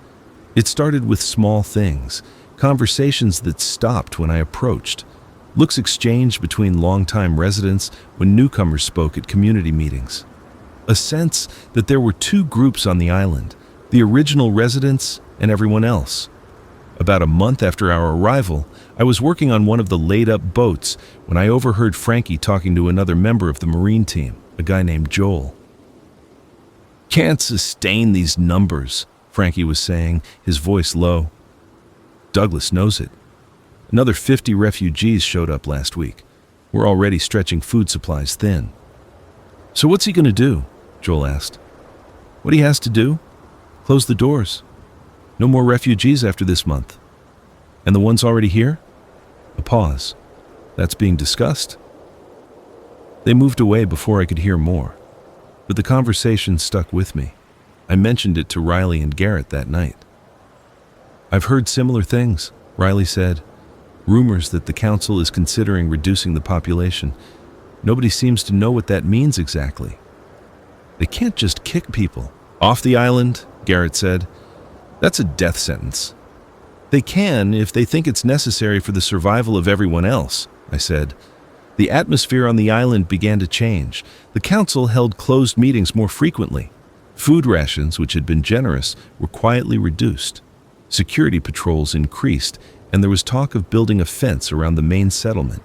Then came the announcement. Douglas called a mandatory community meeting in the evening. The entire population gathered in and around the community center. He stood on the front steps, his face grave. "I'm not going to sugarcoat this," he began. "We've reached capacity. This island can sustainably support approximately 200 people with our current resources. We now have 342. Something has to change." Murmurs rippled through the crowd. "The council has made a decision. Effective immediately, we're closing intake. No more refugees will be accepted. Additionally, we're implementing new contribution requirements. Everyone must work a minimum of 6 hours per day, 6 days per week. Those who cannot or will not meet this requirement will be asked to leave." "Asked to leave?" someone shouted from the crowd. "Leave to where? There's nowhere to go." "There are other islands," Douglas said. "Smaller settlements. We'll provide a boat and supplies to anyone who chooses to leave or who doesn't meet the requirements." "That's murder!" another voice called out. "That's survival," Douglas shot back. "I don't like it either, but I'm responsible for keeping this community alive. I will not let 300 people starve because we couldn't make hard choices." The meeting dissolved into arguments. People shouted, some cried, others just stood in stunned silence. Riley, Garrett, and I exchanged worried looks. "We're meeting the requirements," Garrett said quietly. "We're safe. For now," Riley said. "But what happens when resources get tighter? What happens when they need to cut deeper?" I didn't have an answer. Over the next week, about 20 people left the island. Some went voluntarily, families who thought they'd have a better chance on one of the smaller islands. Others were forced out. An elderly couple who couldn't work, a man with a chronic illness, a woman with 3 small children who couldn't meet the work requirement while caring for them. We watched them leave from the dock, their boats loaded with a week's worth of supplies and vague directions to other islands that might or might not have settlements, might or might not be willing to take them in. It felt wrong, deeply wrong, but nobody seemed willing to challenge Douglas's authority. Except there was someone. Her name was Kira, and she'd arrived on Pierce about 2 weeks before us. She'd come from the mainland in a kayak, of all things, paddling for 2 days to reach the island. She was maybe 30, compact and muscular, with short black hair and eyes that seemed to see right through you. She worked in agriculture, spending long days in the island's gardens and greenhouses, but in the evenings, she talked. She talked about how Douglas had consolidated power, how the council was just a rubber stamp for his decisions, how the original residents got better housing and larger rations than newcomers. She talked about the supplies that were supposedly running low, but that she'd seen stockpiled in locked storage buildings. She talked about how this wasn't a community, but a dictatorship. People listened. I first heard Kira speak at an informal gathering about 6 weeks after our arrival. Maybe 30 people had gathered in someone's yard, ostensibly for a social evening, but the conversation quickly turned to the island's problems. "We're being played," Kira said, standing on a chair so everyone could see her. "Douglas wants us divided, old residents versus new, productive versus unproductive. As long as we're fighting among ourselves, we won't question his authority." "He's kept us alive," someone argued. "Has he? Or has he just kept himself and his friends comfortable while the rest of us scramble?" Kira's eyes swept the crowd. "I've worked in the greenhouses. We're producing more than enough food for everyone, but somehow there are still shortages." "Where's the food going?" Murmurs of agreement. And these contribution requirements, 6 hours a day, 6 days a week, that's not about productivity, that's about control. Work us until we're too exhausted to organize, to question, to demand better. I found myself nodding along with others. "What are you suggesting?" Riley asked. "I'm suggesting we demand transparency. Open the storage buildings, let us see what supplies we actually have. Open the council meetings, let everyone participate in decisions. And if Douglas won't agree to that," Kira paused, "then maybe it's time for new leadership." The crowd was split. Some people cheered, others looked nervous, a few got up and left, probably to report the meeting to Douglas or the council. Over the next few weeks, the tension on the island ratcheted up. Douglas's supporters and Kira's growing group of dissidents eyed each other warily. There were arguments, a few fistfights, and an increasing sense that something was going to break. I tried to stay neutral, but it was impossible. Riley and Garrett were drawn to Kira's message. They'd seen the inequities, felt the weight of Douglas's authority. And I had to admit, Kira made sense. We'd escaped one collapsed system only to end up in another that was showing cracks. The breaking point came on a cold night in late November. A boat had been spotted approaching the island after dark, which was unusual. Most refugees arrived during daylight. The security team, led by Frankie, went down to the pier to intercept it. What they found was a small sailboat with 4 people aboard, 2 adults and 2 children, all emaciated, sick, clearly desperate. Frankie sent someone to get Douglas. By the time he arrived, a crowd had gathered on the pier. "We're closed," Douglas said, looking down at the sailboat. "We can't take more people." "Please," the woman on the boat begged. "We've been sailing for days. We have nothing left. The children—" "I'm sorry. We'll give you some food and water, but you can't stay here." That's when Kira pushed through the crowd. "This is bullshit, Douglas. We have room, we have food. These people need help." "We have rules," Douglas said coldly. "Rules that keep this community alive. Rules you made. Rules that benefit you and your friends while the rest of us—" "Enough!" Douglas's voice cracked like a whip. "Frankie, give them supplies and send them on their way. Kira, you're on report for insubordination." "On report? What is this, the Navy?" Kira laughed bitterly. "You don't own this island, Douglas. We all have a say." "Actually, I do. The council gave me emergency authority to make decisions necessary for the community's survival. If you don't like it, you're free to leave." The crowd was muttering now, taking sides, and I could feel the situation spiraling towards something violent. The woman on the boat made the decision for us. She collapsed, just crumpled onto the deck of her sailboat. One of the children started screaming. Helena pushed through the crowd and climbed down to the boat, checking the woman's pulse. "She's unconscious, severely dehydrated, possibly hypothermic," Helena called up. "I need to get her to the clinic now." Douglas hesitated, and in that moment of hesitation, I saw him clearly. A man so committed to his rules, his authority, his vision of how things should be, that he was willing to let a woman die to maintain it. Kira saw it too. "Screw this. Help me get her up." Several people jumped into action, helping Helena and Kira lift the woman out of the sailboat and onto the pier.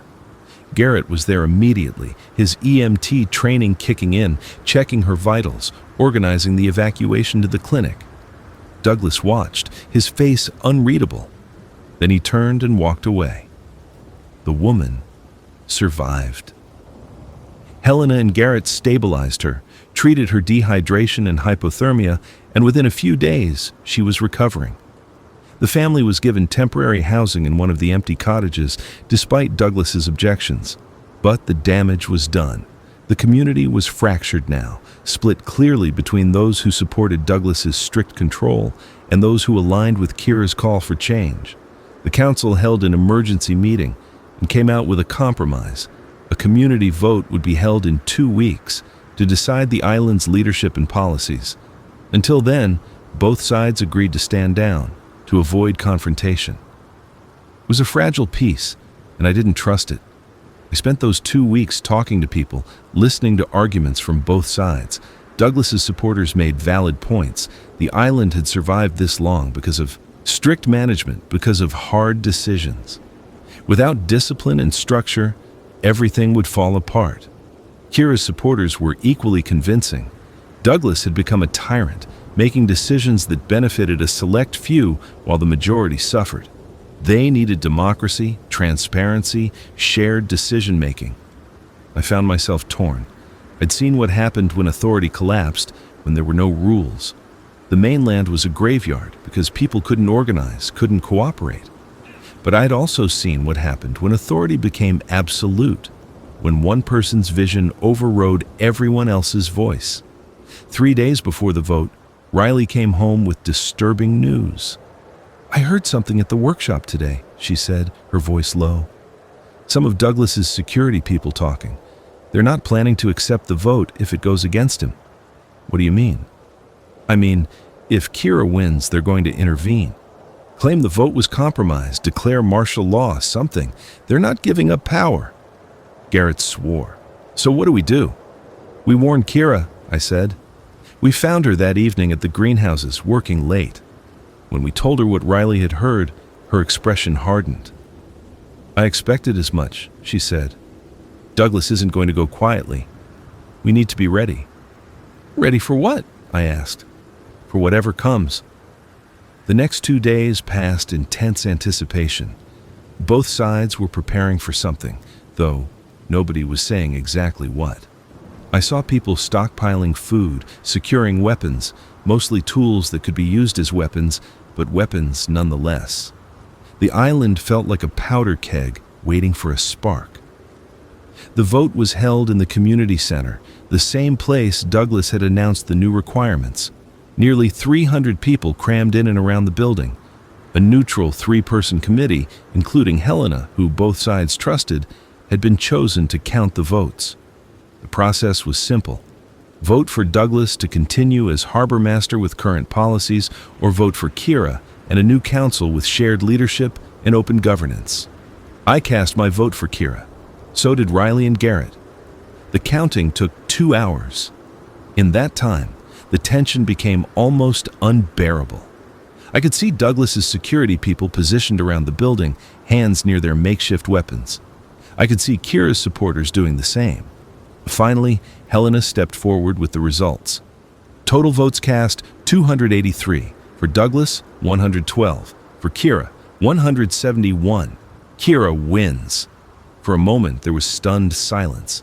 Then cheering from Kira's supporters, angry shouts from Douglas's. Douglas himself stood up, his face red with fury. This vote is invalid. At least 30 people who voted aren't qualified residents. They've been here less than a month. The vote was open to everyone on the island, Helena said firmly. Those were the rules agreed upon. Then, I invoke my emergency. Authority as harbor master. This community is under threat from within, and I'm declaring martial law until... Sit down, Douglas. Kira's voice cut through the noise like a knife. She stood at the front of the room, calm and commanding. Your authority ended when the vote was counted. This community has spoken. You can accept that gracefully, or you can fight it and tear this place apart. Your choice. For a long moment, Douglas stared at her.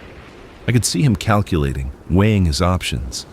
His security people were tense, waiting for orders. Then Frankie, of all people, stepped forward. She's right, Douglas. It's over. We lost. Let it go. Douglas looked at Frankie, betrayal flashing across his face. But Frankie held his ground, and slowly, one by one, the other security people relaxed. Douglas deflated. Fine. You want to lead? Lead. But when this place falls apart, when people are starving because you couldn't make the hard choices, remember this moment. He walked out, a few of his loyalists following. The community center erupted in cheers and arguments and a dozen heated conversations. Kira was immediately surrounded by supporters, already being bombarded with questions and demands. I slipped outside, needing air, needing space. Riley and Garrett followed. That was close, Garrett said. Too close, Riley agreed. And it's not over. Douglas still has supporters. This could still turn ugly. They were right. But for that moment, standing on the steps of the community center with the cold night air on my face, I allowed myself to feel something like relief. We'd made it to Pierce Island. We'd survived Douglas's regime. And now, maybe, we had a chance to build something better. Or maybe we just traded one set of problems for another. Time would tell. Kira's first act as the island's new leader was to open the storage buildings. She did it the next morning, in front of a crowd of maybe 100 people. The buildings had been locked since the early days of the settlement, supposedly to protect critical supplies from theft. Douglas had controlled access with a small group of trusted people. When Kira broke the locks and threw open the doors, the crowd surged forward, then stopped, stunned. The buildings were nearly full. Pallets of canned food, barrels of flour and rice, cases of medical supplies, fuel drums, tools, spare parts. Enough to sustain the current population for months, maybe longer. Not infinite, but far more than Douglas had claimed. He was stockpiling, someone whispered. He was rationing us while sitting on all this, another voice said, anger rising. Kira climbed onto a pallet to address the crowd. This is what we were told didn't exist. This is why people were forced to leave, why families were split apart, why we were working ourselves to exhaustion. Not because we didn't have enough, but because one man wanted control. The anger in the crowd was palpable. People were shouting for Douglas, demanding answers, calling for punishment. "Where is he?" someone yelled. "He left," Frankie called back. "This morning, him and about a dozen others took a boat and headed north." Part of me felt relief. At least we wouldn't have to deal with a confrontation that could turn violent. But another part worried about what Douglas and his loyalists might do from wherever they'd gone. Kira let the crowd vent for a while and then called for quiet. "We need to move forward, not backward. Douglas is gone. What matters now is how we use these resources, how we govern ourselves going forward. I'm calling a community assembly for tomorrow evening. Everyone is invited, not commanded. Invited. We'll discuss how to organize, how to make decisions together, how to build the kind of community we all want to live in." It sounded idealistic, maybe naive, but after months of Douglas's autocratic rule, people were ready for it. The assembly the next evening drew nearly the entire population. Kira had organized it carefully with clear rules for speaking, for proposing ideas, for voting on decisions. It was messy and chaotic and took almost 4 hours, but by the end, we'd established some basic principles. Leadership would be collective, a council of 7 people elected every 6 months, with decisions made by majority vote. Kira was elected to the council, along with Helena, Frankie, Riley, and 3 others, including Ruth from the farms. Resources would be distributed equally, no special privileges for anyone, regardless of their role or how long they'd been on the island. Work requirements would be flexible. 6 hours a day was a guideline, not a rule. People who couldn't work due to age, injury, or childcare would still be supported. New refugees would be accepted on a case-by-case basis, with the whole community voting on additions that might strain resources. Decisions affecting the whole community would be made through assemblies like this one, with everyone having a voice. It wasn't perfect. There were arguments, dissenting opinions, compromises that left everyone slightly unsatisfied. But it felt democratic, participatory, like we were building something together rather than having it imposed from above. Riley's election to the council surprised her. She'd only been on the island a couple of months, but people recognized her skills and her willingness to challenge authority when it needed challenging. Over the next few weeks, the island transformed. The food rations increased dramatically now that we had access to the stockpiled supplies. People weren't hungry anymore. Morale improved. The forced contributions became voluntary cooperation, and surprisingly, people worked just as hard, maybe harder, because they felt ownership over what they were building. Riley organized work parties to expand the solar power system. I helped Frankie manage the fishing fleet and started training others in boat maintenance. Garrett and Helena established a proper medical training program, teaching basic first aid and emergency care to dozens of volunteers. The greenhouses expanded. Someone with carpentry experience started building new housing. A group of musicians who'd been too exhausted to play under Douglas's regime started holding concerts in the evenings. It felt like a community, a real one, but there were problems. There are always problems.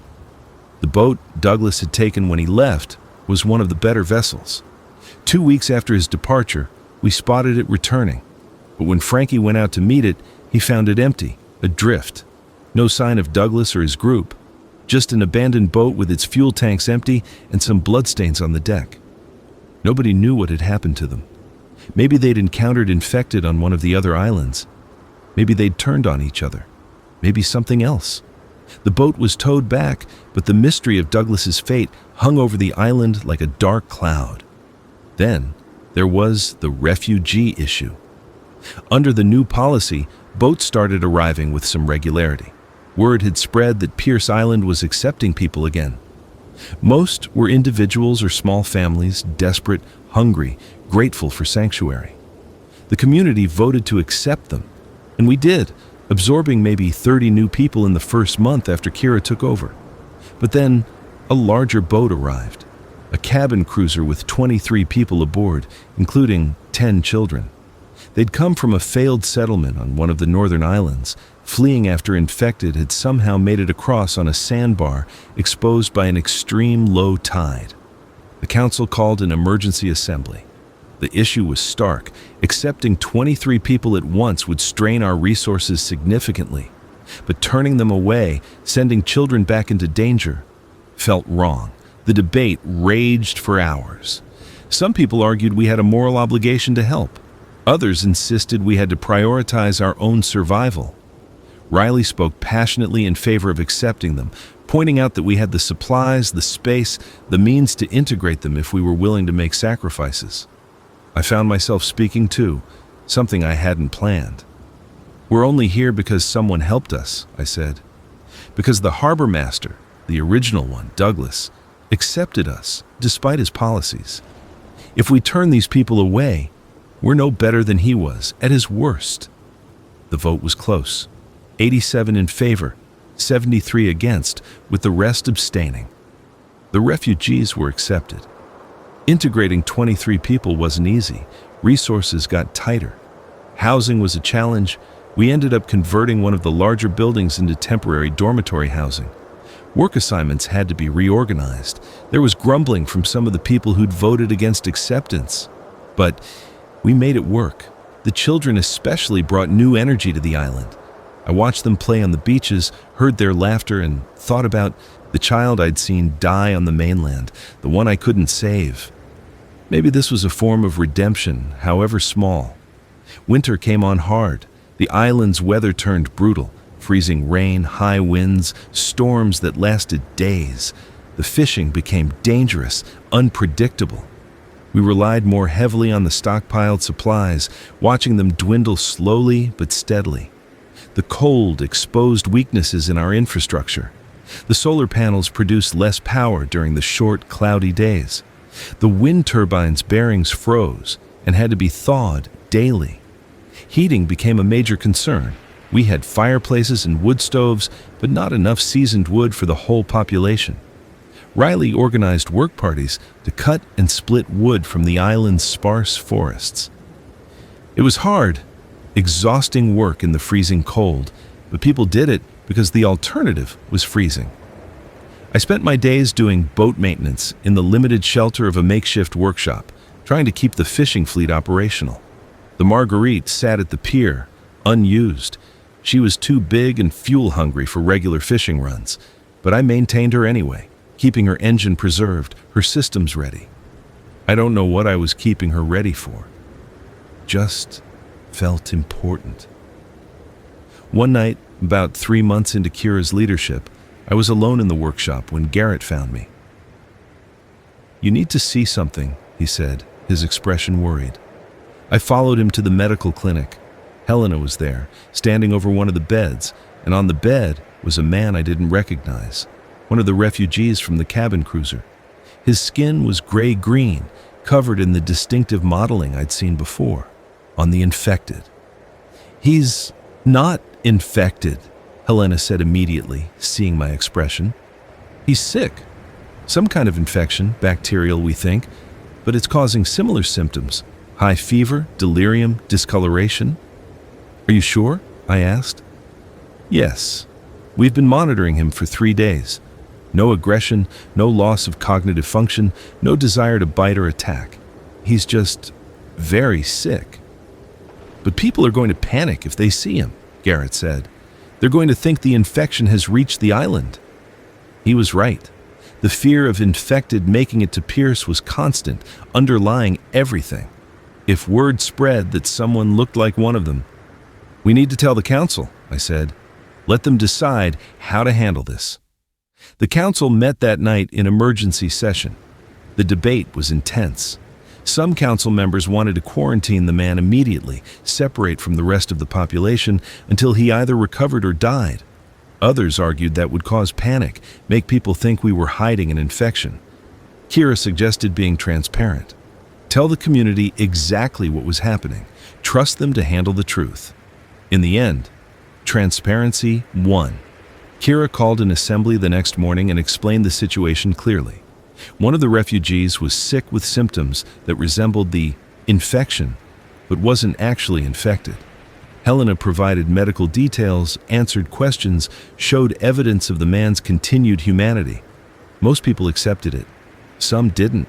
There was talk of forcing the entire cabin cruiser group to leave, of implementing stricter quarantine measures for all new arrivals, of refusing any more refugees. The man recovered after a week, the infection responding to antibiotics Helena had carefully rationed. But the incident had damaged something, the sense of security people felt on the island. The fear was back, hanging over everything.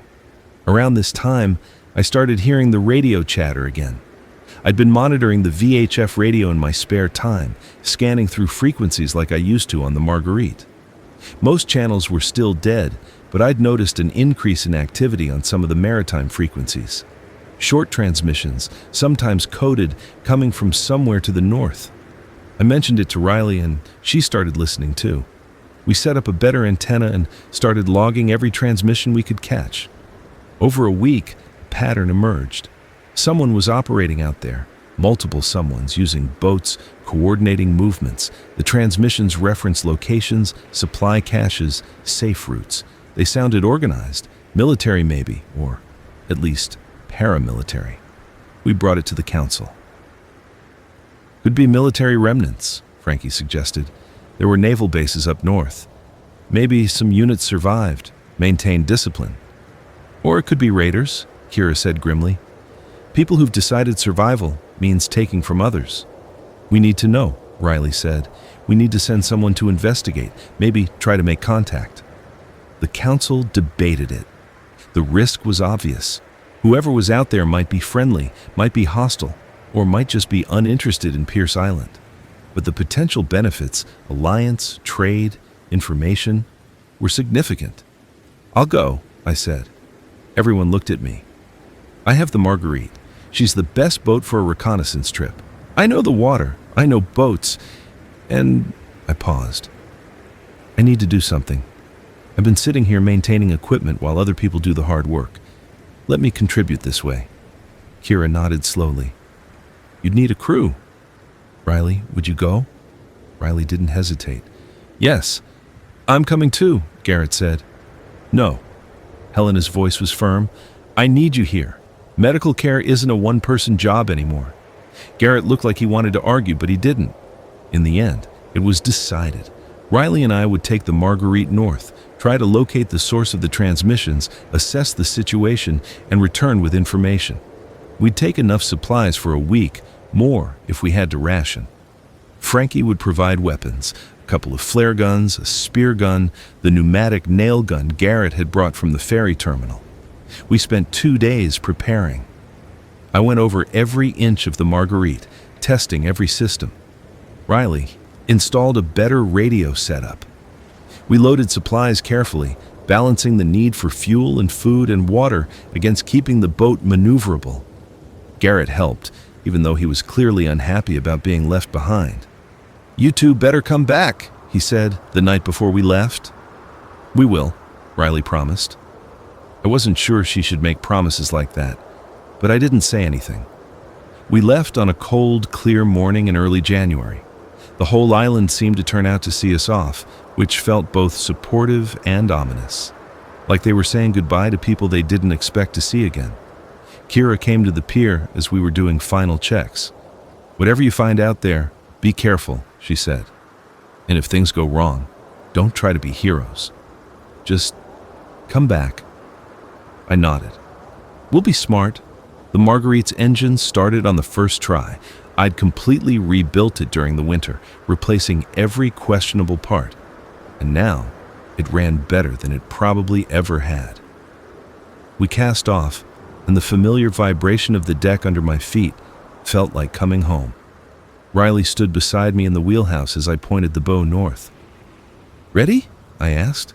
As I'll ever be. We left Pierce Island behind, heading into unknown waters, toward people who might be friends or enemies, or something in between. The same journey that had brought us to safety was now taking us back toward danger. But that's how it goes in this world. Safety is always temporary. Security is an illusion. The only certainty is that things will change, and you have to decide whether you're going to hide from that change or meet it head on. We chose to meet it. The water was rough but manageable, 3-foot swells running from the northwest. The Marguerite handled them easily, her rebuilt engine pushing her along at a steady 6 knots. It kept us about 2 miles offshore, close enough to see the coastline, but far enough to avoid any infected that might be wandering the beaches. The mainland looked worse than when we'd left it. 3 months of winter had taken a toll. Buildings were collapsing, forests were encroaching on streets, nature reclaiming everything. I could see smoke in some places, whether from fires or something else. I couldn't tell. Riley monitored the radio constantly, headphones on, taking notes when she caught fragments of transmission. The signals got stronger as we moved north, confirming we were heading in the right direction. "I'm hearing 2 distinct groups," she said, about 3 hours into the journey. "One uses military terminology, very formal. The other is more casual, civilian maybe. They're definitely coordinating with each other, though." "Any mention of locations?" I caught a reference to the point and something called the reach. Mean anything to you? I thought about it. Before the collapse, the northern coastline had been dotted with small towns and fishing villages. There's a place called Hunter's Point, maybe 40 miles north of here. Used to be a fishing port. The reach could be the strait beyond it. Deep water, good anchorage. That's where we should head then. We continued north as the day wore on. I spotted a few boats in the distance, none close enough to identify, but their presence confirmed there was activity in these waters. As the sun started to drop toward the horizon, I began looking for a place to anchor for the night. Running blind after dark was asking for trouble.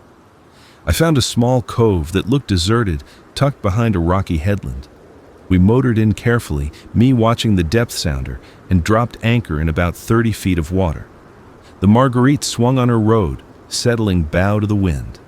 We ate a cold dinner, canned stew, crackers, strong coffee from a thermos. Neither of us wanted to risk running the galley stove and producing smoke that might be visible. We took turns on watch through the night, 2 hours on, 2 hours off. My watch was midnight to 2 a.m. The night was clear and cold, stars brilliant overhead, and the only sounds were the wind and the gentle slap of wavelets against the hull.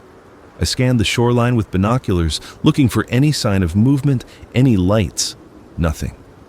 During Riley's watch, around 4 a.m., we got our first real lead. She woke me by shaking my shoulder. "Vince, you need to hear this." I stumbled into the wheelhouse, still half asleep. Riley had the radio on speaker, volume low. A voice was coming through clearly, male, professional. Supply run completed successfully. 18 barrels of fuel, assorted dry goods, medical supplies as listed, no contact with infected. Returning to the point, ETA dawn. Another voice responded, "Copy that, Retrieval 3. Harbor Master confirms good work. Mind the western approach, we had infected sighting near the old cannery yesterday." "Understood. Retrieval 3 out." Riley looked at me, eyes bright. "They have a harbor master too.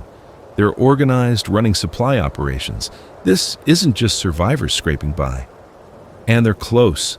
If they're returning by dawn and transmitted from close enough for us to hear them this clearly," I checked the chart. "They're maybe 10, 15 miles from here." We decided to move at first light, close the distance while we could still track their radio chatter. Neither of us slept much the rest of the night.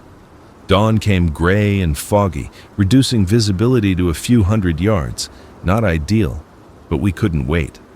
I pulled up the anchor and started the engine, keeping the throttle low to minimize noise.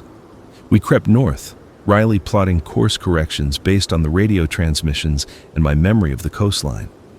The fog was disorienting, muffling sound and vision. A few times, I thought I saw shapes in the mist, boats, buildings, something, but they'd resolve into rocks or tricks of the light. I was jumpy, my hands tight on the wheel. Around mid-morning, the fog started to burn off. Ahead, maybe 3 miles. Distant, I could see a point of land jutting into the ocean, Hunter's Point, and activity, boats moving, structures on the shore.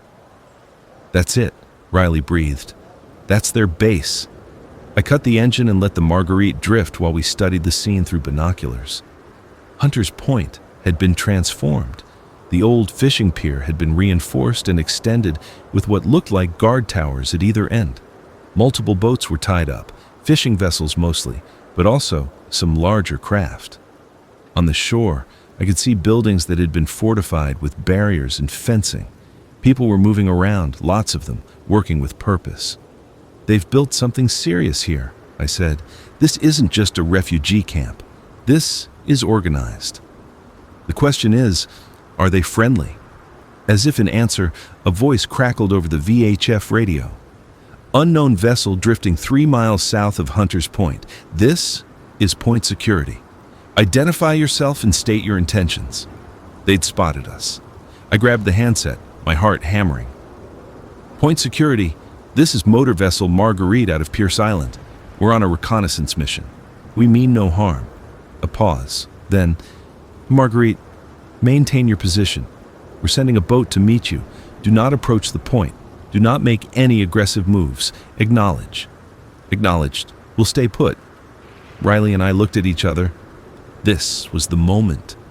Either they'd be open to contact, or we just painted a target on ourselves. A fishing boat detached from the pier and headed toward us, moving fast. As it got closer, I could see 3 people aboard, all armed. 2 with rifles, 1 with what looked like a crossbow. They circled the Marguerite once, keeping distance, assessing us. Then they pulled alongside, close enough to talk, but not close enough for us to board them or vice versa. The woman with the crossbow spoke. She was maybe 40, weathered and hard-looking. "You're a long way from Pierce Island." "We're looking for trade possibilities, information exchange," I said. "We heard transmissions and thought we'd investigate." "Just the 2 of you?" "Yes." "You armed?" I considered lying, but decided truth was safer. "We have a spear gun, a pneumatic nail gun, some flare guns. Nothing serious." The woman nodded slowly. "The harbor master will want to meet you. You'll follow us to the pier. You try anything stupid, we sink you. Clear?" "Clear." We followed them in, the Marguerite trailing the fishing boat like a reluctant child following a parent. As we got closer to the point, more details emerged. This settlement was significantly larger than Pierce Island. I estimated maybe 500 people, maybe more. The fortifications were professional, well-planned, guard posts, fencing, what looked like defensive firing positions. They directed us to a specific berth on the pier, away from the other boats. Armed guards, 4 of them, waited as we tied up. Nobody was pointing weapons at us, but the message was clear. We were not in control here. "Stay aboard," the woman with the crossbow ordered. "The harbor master is coming." We waited on the deck of the Marguerite, very aware of the guards watching us. The other workers on the pier occasionally glancing our way with curiosity or suspicion. Riley stood close to me, her hand resting on the spear gun in a way that looked casual but wasn't. 10 minutes later, a man approached down the pier. He was tall, maybe 6'2", probably in his early 50s, with gray hair cut military short and a bearing that screamed former officer. He wore practical work clothes, but they were clean, well-maintained. As he got closer, I could see his eyes, sharp, assessing, missing nothing. "I'm Colonel Marcus Reeves," he said without preamble. "I run Hunter's Point. You're from Pierce Island?" I introduced Riley and myself, explained our situation briefly. Reeves listened without interrupting, his expression neutral. When I finished, he was quiet for a moment. Then, "Pierce Island is under Kira Chen's leadership now, correct? What happened to Douglas Tremaine?" "You know Douglas?" "We were in contact early on. He struck me as pragmatic but rigid. I assume his rigidity caused problems?" "You could say that." Reeves nodded like this confirmed something he'd suspected.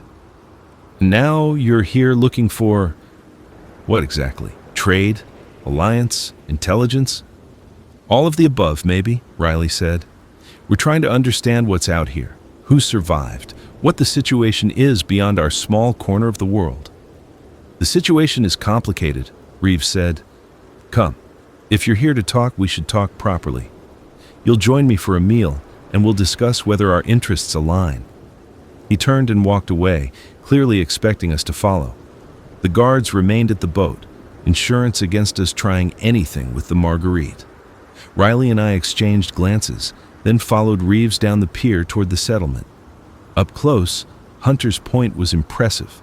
The buildings had been fortified systematically, windows covered with metal plates that could be opened for ventilation but closed for security. The streets were clear of debris, organized. People moved with purpose, working on various tasks. I saw a large garden area, greenhouses, what looked like a workshop producing something. I couldn't tell what from this distance. Reeves led us to a building that had probably been the harbor master's office before. Inside was an organized command center, maps on the walls, a radio setup more sophisticated than anything we had on Pierce, a large table covered with charts and documents. "Sit," Reeves said, gesturing to chairs. He pulled out a flask and 3 small cups, poured what smelled like whiskey. "First rule of negotiation, share a drink, shows trust." We drank. It was good whiskey, better than Theodore's bourbon. Reeves watched us over his cup. "I'll be direct," he said. "Hunter's Point is one node in a larger network.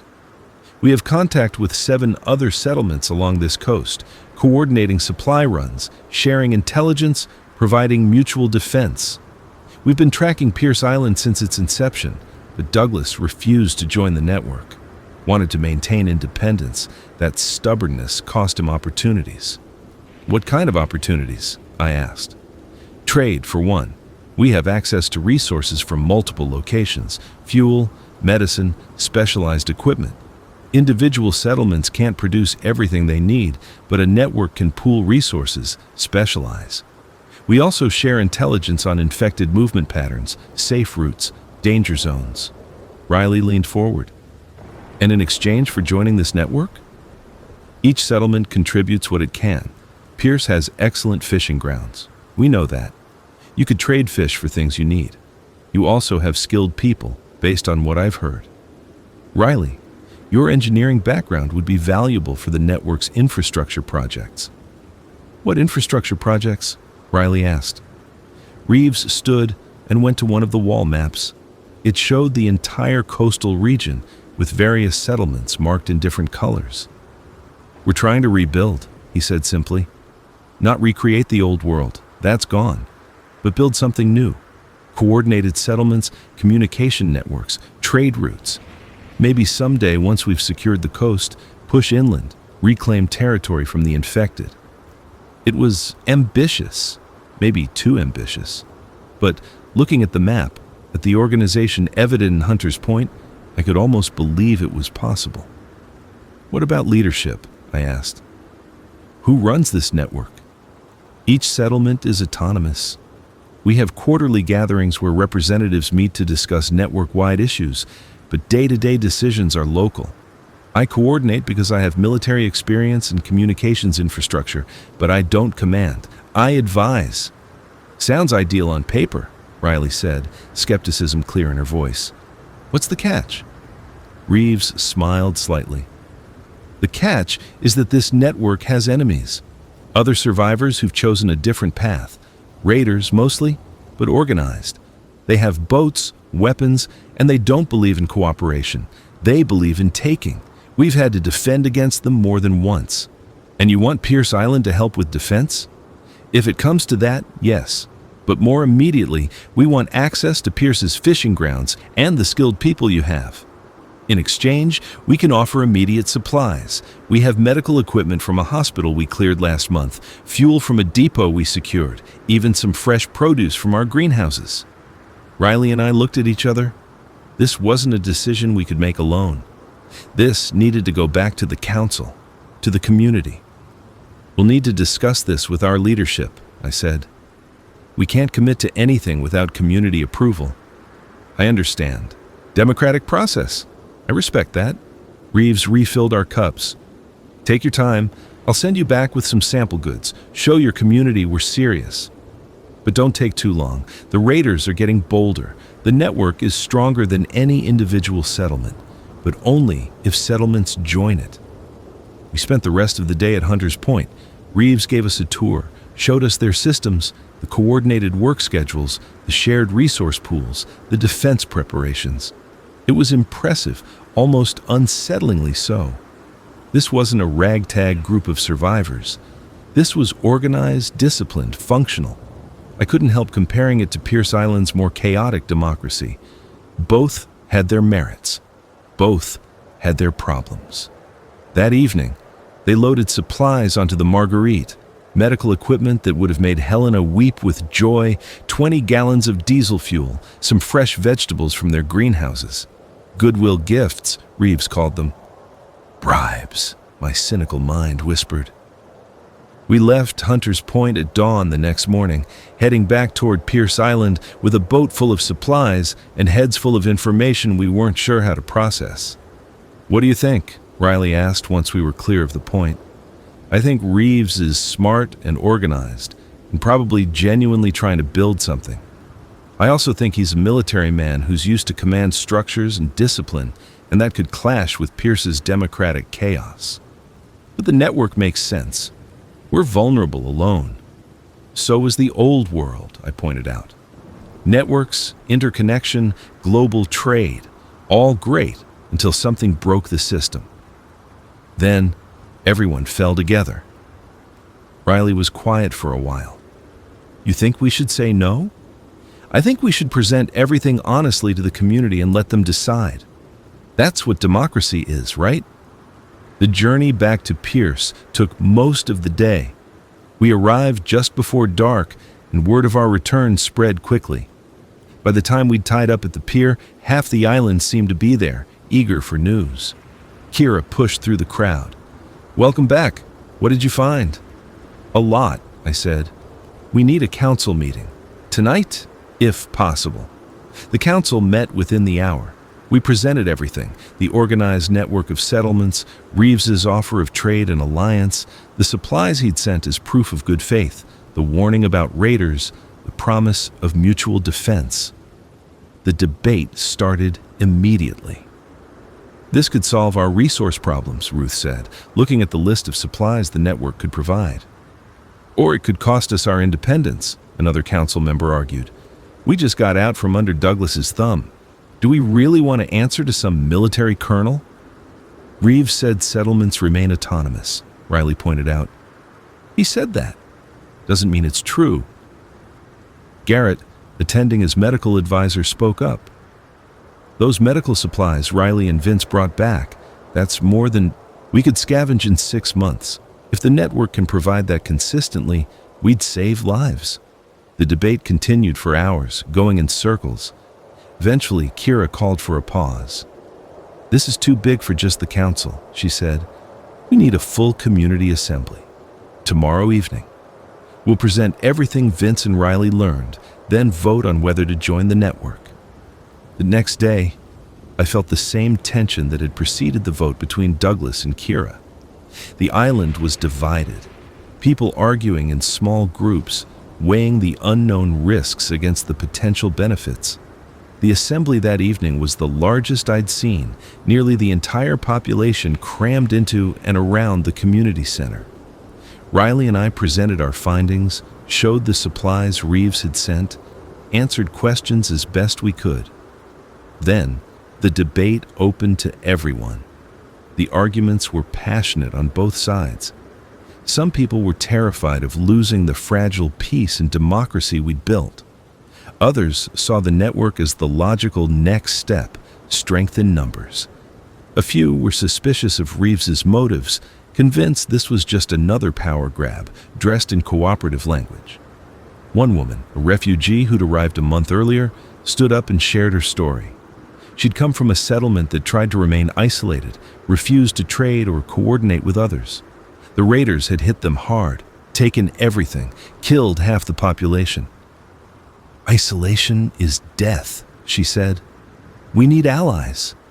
A man who'd been on Pierce since before the collapse countered, "My family has lived on this island for 4 generations. We survived here when the world fell apart. We don't need the mainland, don't need networks. We need to protect what we have." The vote, when it finally came, was close. 147 in favor of joining the network, 131 against. Pierce Island would join Reeves's network, but the narrow margins spoke to deep divisions that wouldn't disappear just because a vote had been taken.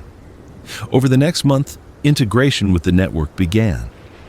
A representative from Hunters Point, a woman named Captain Nguyen who'd been Navy before the collapse, came to Pierce to help coordinate logistics. We established regular radio contact, agreed on trade schedules, started planning our first major exchange of goods. The fishing crews, including the one I'd been working with, started ranging farther, knowing they could trade their catches for needed supplies. Riley began working on network-wide projects, helping design standardized communication systems and power infrastructure that could be replicated across settlements. The supplies flowed in: medicine, fuel, tools, seeds for crops we couldn't grow on Pierce. In exchange, we sent fish, the few manufactured goods we could produce, and expertise: Riley's engineering skills, Garrett's medical knowledge, my boat maintenance abilities. It seemed to be working, but the divisions remained. People who'd voted against joining the network didn't suddenly embrace it. They watched suspiciously, looking for signs that their fears were justified, that we were losing autonomy, that Reeves or someone else would start making demands we couldn't refuse. And then the raiders came. It was a night in late February, cold and clear. I was asleep in the cottage when explosions woke me. Not close, but loud enough to bring me bolt upright in bed. Riley and Garrett were already moving, pulling on clothes, grabbing the weapons we'd started keeping by our bedsides. Outside, chaos. People were running toward the eastern shore, where orange flames lit up the night sky. More explosions. These were deliberate, coordinated. We ran with everyone else toward the noise. On the eastern beach, 2 of our fishing boats were burning, flames leaping into the dark sky. Another boat was pulling away from the pier, moving fast, and I could see figures aboard that weren't ours. "Raiders!" someone shouted. "They hit the fuel depot!" The fuel depot was one of the critical shared resources from the network, diesel we'd received just a week ago. If they'd hit that, another explosion, this one massive from the direction of the depot. Fire bloomed into the sky, turning night into day. I could feel the heat from where I stood. Frankie was organizing people, trying to get a response team together, but the raiders were already gone, their boat disappearing into the darkness.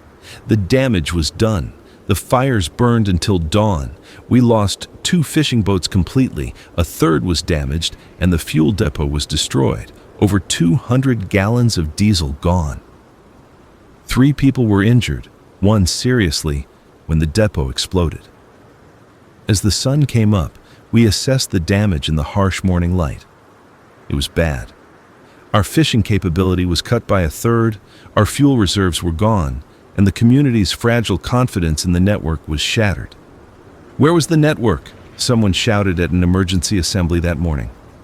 "Where was the mutual defense Reeves promised?" Captain Nguyen, looking exhausted and shaken, tried to explain. "We had no warning. The raiders have never hit this far south before. Hunters Point is sending a supply boat with replacement fuel, and Colonel Reeves is coordinating a response." "They burned our boats!" another voice interrupted. "They could have killed people, and your network did nothing." Kira tried to calm things down, but the anger was real and justified. People who'd been skeptical about the network felt vindicated. Even some who'd voted to join were having second thoughts. I found myself in an uncomfortable position.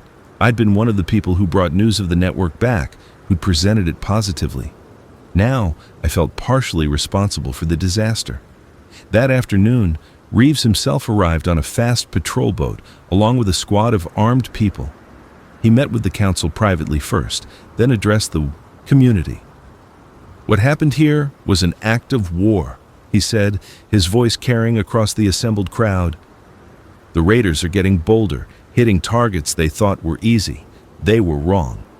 Pierce Island is part of the network now, and we protect our own. I'm leaving a security team here, 10 people, experienced fighters. We'll also be running coordinated patrols between settlements. This won't happen again." "You can't guarantee that," someone called out. No, Reeves admitted. I can't. But I can guarantee that if you face this alone, you'll lose. Together, we have a chance. It was a good speech, delivered with the kind of confidence that came from years of command. Some people were reassured, others remained skeptical. The council met again that night to discuss whether to accept Reeves's security team. We'd be accepting armed forces on our island under someone else's command, one council member said. That's exactly what people were afraid of. We just got attacked, Garrett countered. Helen is treating burn victims right now. We need protection. We can provide our own protection, Frankie said. I'll organize a security force from our own people. Riley shook her head. With respect, Frankie, these raiders are organized and experienced. We need help. The vote was 4-3 in favor of accepting the security team. So 10 armed strangers took up residence on Pierce Island, setting up a watch post overlooking the eastern approaches, running patrols, training locals in defensive tactics. Their leader was a former Marine sergeant named Kovacs, a woman in her 30s who spoke little, but moved with lethal competence. The island's atmosphere changed. We weren't just a struggling community anymore. We were part of something larger, something that involved violence and warfare and decisions made by people who weren't us. I watched the divide in the community widen. Some people felt safer with Kovacs and her team around. Others felt occupied, like we'd traded one form of control for another. And I wondered if maybe both sides were right. 3 weeks after the raid, I was working on repairing one of the damaged fishing boats when Riley found me. Reeves wants to see us, she said. Us specifically? He asked for you, me, and Garrett. At Hunter's Point. Says it's important. We took the Marguerite north again, this time with a clearer sense of what we were heading into. Hunter's Point looked different than my first visit, more fortified, more militarized. They'd added gun emplacements, extended the defensive perimeter. Reeves met us in his command center, but this time there were others present. Representatives from other settlements in the network, including a thin, intense man introduced as Felix from a settlement called Rockport, and an older woman named Dr. Chen from a place called North Harbor. Thank you for coming, Reeves said. We have a situation that affects the entire network, and we need your input. He laid out a map on the table. We've been tracking the raiders for months.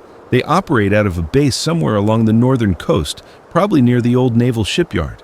They have at least a dozen boats, maybe more, and they're well armed. The attack on Pierce Island was part of a larger pattern. They've hit 3 network settlements in the past month. Felix spoke up, his voice bitter. They took half our fuel and a quarter of our food stores, killed 2 of our people. We need to hit back, Reeves said. Not just defensively, but offensively. Find their base, neutralize their capability. Otherwise, they'll keep picking us off one by one. You're talking about a military operation, Dr. Chen said carefully. An attack. I'm talking about survival. The network can't function if we're constantly under assault. Garrett looked uncomfortable. What do you need from us? Boats and people who know how to use them? Pierce Island has the Marguerite. She's perfect for this kind of operation. And Vince has proven he can handle her in difficult situations. I felt a cold weight settle in my stomach. You want me to take the Marguerite into combat? I want you to help the network survive, Reeves corrected. You're already part of this whether you want to be or not. The raiders won't care that you're trying to stay neutral. Riley jumped in. What's the plan? Reeves outlined it. A coordinated strike on the raider base using multiple boats from different settlements. Fast, hard, overwhelming force. Destroy their boats, scatter their people, eliminate them as a threat. When? I asked. 1 week.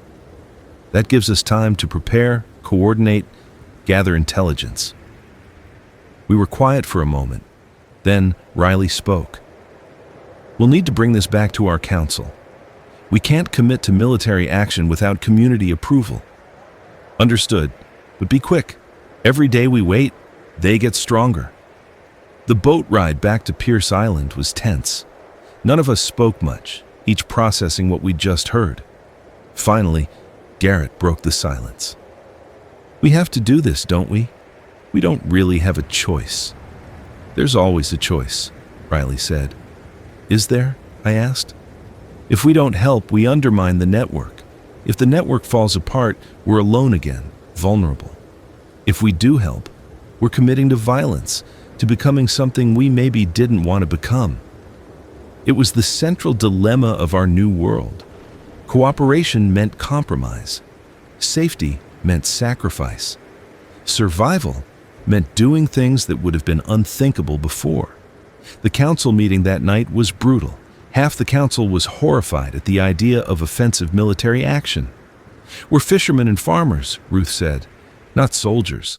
This isn't what we signed up for." "It's exactly what we signed up for when we joined the network," Frankie countered. "Mutual defense means mutual offense sometimes. The raiders won't stop until someone stops them." Kira looked, physically pained. "I built this community on principles of consensus and peace. How do I square that with sending people into combat?" "You square it by recognizing that peace requires defense," Riley said quietly. "I don't like this either. But the alternative is waiting for the next raid, and the one after that, until they take everything we have." The council voted. 3 in favor, 3 against. Kira's vote would decide it. She took a long time before speaking. "I'm voting yes. Not because I want violence, but because I believe the network is our best chance at long-term survival. But I want it on record that this troubles me deeply, and if we're going down this path, we need to be very clear about who we're becoming." The community assembly the next day was even more divided than the vote to join the network had been. People were scared, angry, confused. Some saw the operation as necessary defense. Others saw it as aggressive warfare that would make us no better than the raiders themselves. When the vote came, it passed. Barely. 153 in favor, 146 against. Pierce Island would contribute the Marguerite and a crew to Reeves's operation. I would captain her. That was never in doubt. She was my boat, my responsibility. Riley insisted on coming as engineer. Frankie volunteered to handle weapons, and 2 younger guys from the fishing crews, Daniel and Lawrence, rounded out the crew. We spent the week preparing. Riley worked on the engine, ensuring it would perform under stress. Frankie mounted the pneumatic nail gun on the bow and figured out how to rig the spear gun for distance shooting. We loaded extra fuel, emergency supplies, flotation devices. Garrett helped, even though he was staying behind. The night before we left, the 3 of us sat in our cottage, not talking much, just existing together. "Come back," Garrett finally said. "That's the plan," I said. "Plans change. I've seen that enough times. Just try, okay?" Riley took his hand. "We'll try." The operation was set for dawn.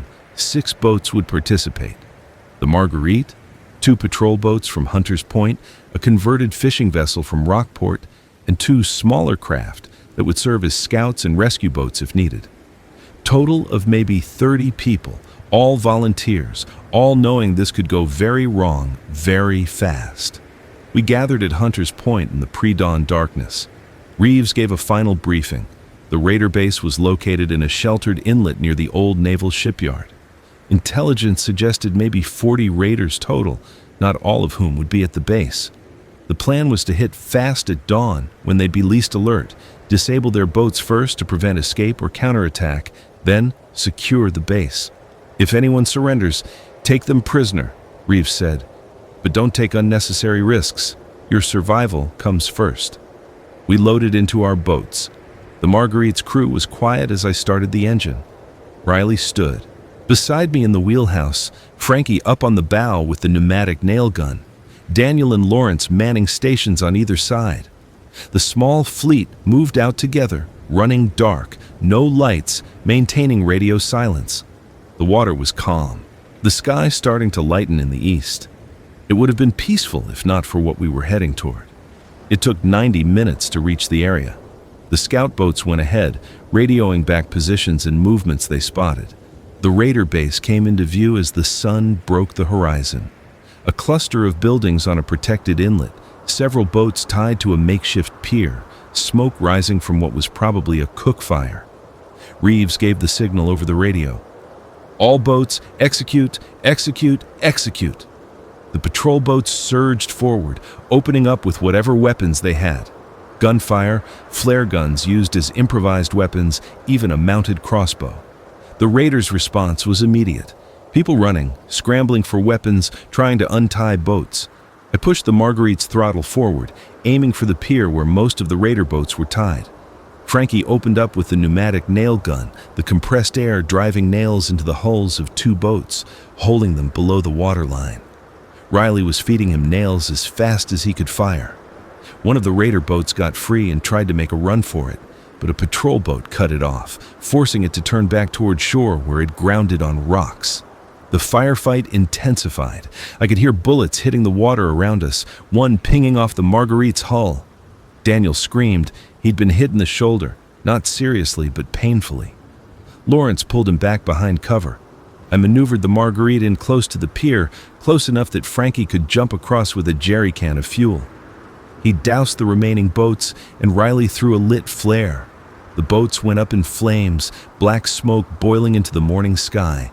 The raiders were breaking. Some ran inland, abandoning the base.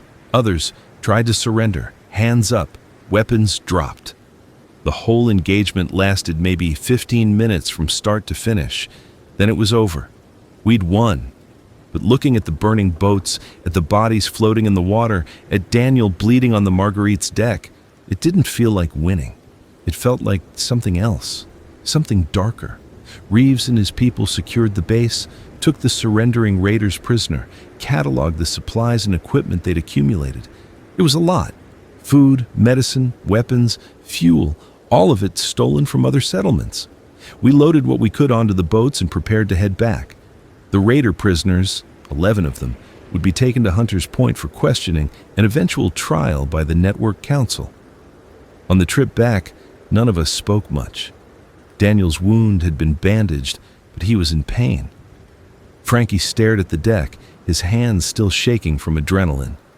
Riley stood beside me, and when I glanced at her, I saw tears on her face. "We just killed people," she said quietly. "They attacked us first. They killed people from our communities. I know all the justifications, but we still killed people, Vince. We're killers now." I didn't know what to say to that, because she was right. We arrived back at Pierce Island late afternoon. Word of the successful operation had already spread via radio. People gathered at the pier, some cheering, some somber, everyone wanting to know what happened. Garrett was there, and he went immediately to Daniel, helping get him to the clinic. Kira met me at the pier, her expression unreadable. "Was it worth it?" she asked. I looked at the Marguerite, scarred but intact. Thought about the raider base in flames, the prisoners in custody, the supplies we'd recovered. "I don't know," I said honestly. "Ask me in 6 months when we see if the raids stop." That night, I couldn't sleep. I kept seeing the moment when Frankie's nail gun had holed those boats, seeing the raiders scrambling and falling. We'd justified it as defense, as necessity, as survival. And maybe it was all those things, but it was also violence. It was also war. And I wondered if there was a line between defending ourselves and becoming the very thing we were fighting against. And if there was, had we just crossed it? The next months would give me an answer I didn't want. In the immediate aftermath of the raid, things seemed to improve. The attacks stopped. The raiders were scattered, their base destroyed, their boats sunk. The network settlements reported no further incidents. Trade flowed more freely. People felt safer. Pierce Island received recognition from the network for our contribution. More supplies, priority access to medical care, gratitude expressed at network meetings. But something had changed on the island. Daniel recovered from his wound, but he was different after, quieter, haunted. He stopped fishing, took a job in the gardens instead, somewhere he didn't have to think about the water or boats or combat. Frankie threw himself into training a local security force, determined that if we had to fight again, we'd be ready. Riley withdrew into her engineering work, spending long hours alone trying to improve systems, to build things instead of destroying them. The community remained divided. The people who'd supported the operation felt vindicated. We'd protected ourselves, shown we couldn't be pushed around. Those who'd opposed it felt we'd crossed a line, become violent in a way that compromised who we were.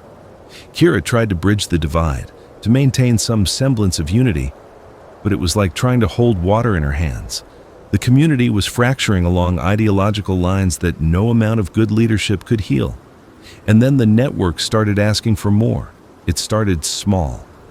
Reeves requested that Pierce Island increase fishing quotas to supply other settlements that were struggling with food production. Reasonable. We agreed. Then, a request for more people to join network security forces. 3 volunteers from Pierce to help defend other settlements. Harder, but we found volunteers. Then, a request for the Marguerite to be available for network operations on a regular basis. Not just emergencies, but regular patrols, supply runs, shows of force in contested waters. That's when I balked. The Marguerite is Pierce Island's boat, I said at a council meeting, called to discuss the request. She's not a network asset. Technically, as part of the network, all major resources can be called on for collective use, Captain Guyon said. She'd become a permanent presence on the island, Reeves's representative. The agreement you voted to join was clear about that. The agreement said settlements remain autonomous, Riley shot back. Using our boats without our consent isn't autonomous. The argument escalated. Eventually, a compromise was reached. The Marguerite would be available for network use up to 1 week per month, with Pierce Island having final say on the nature of the mission. It felt like a loss, even though we'd supposedly won the concession. But the pattern continued. More requests, more demands, more integration that felt less like cooperation and more like subordination. 6 months after the raid on the raider base, Reeves called a network-wide meeting at Hunter's Point. All settlements were required to send representatives. Kira, Riley, and I went from Pierce. The meeting was in the same command center where Reeves had first briefed us about the network. But there were more people this time, representatives from a dozen settlements, and the atmosphere was tense. Reeves stood at the front, that same commanding presence, but there was something harder in his expression now. The network is at a crossroads, he began. We've achieved stability in our region. The raider threat is neutralized. We have sustainable food and water in most locations. We've maintained law and order. But sustainability isn't growth. If we don't expand, if we don't continue to reclaim territory and bring more settlements into the fold, we'll stagnate. Stagnation is death. He laid out a plan.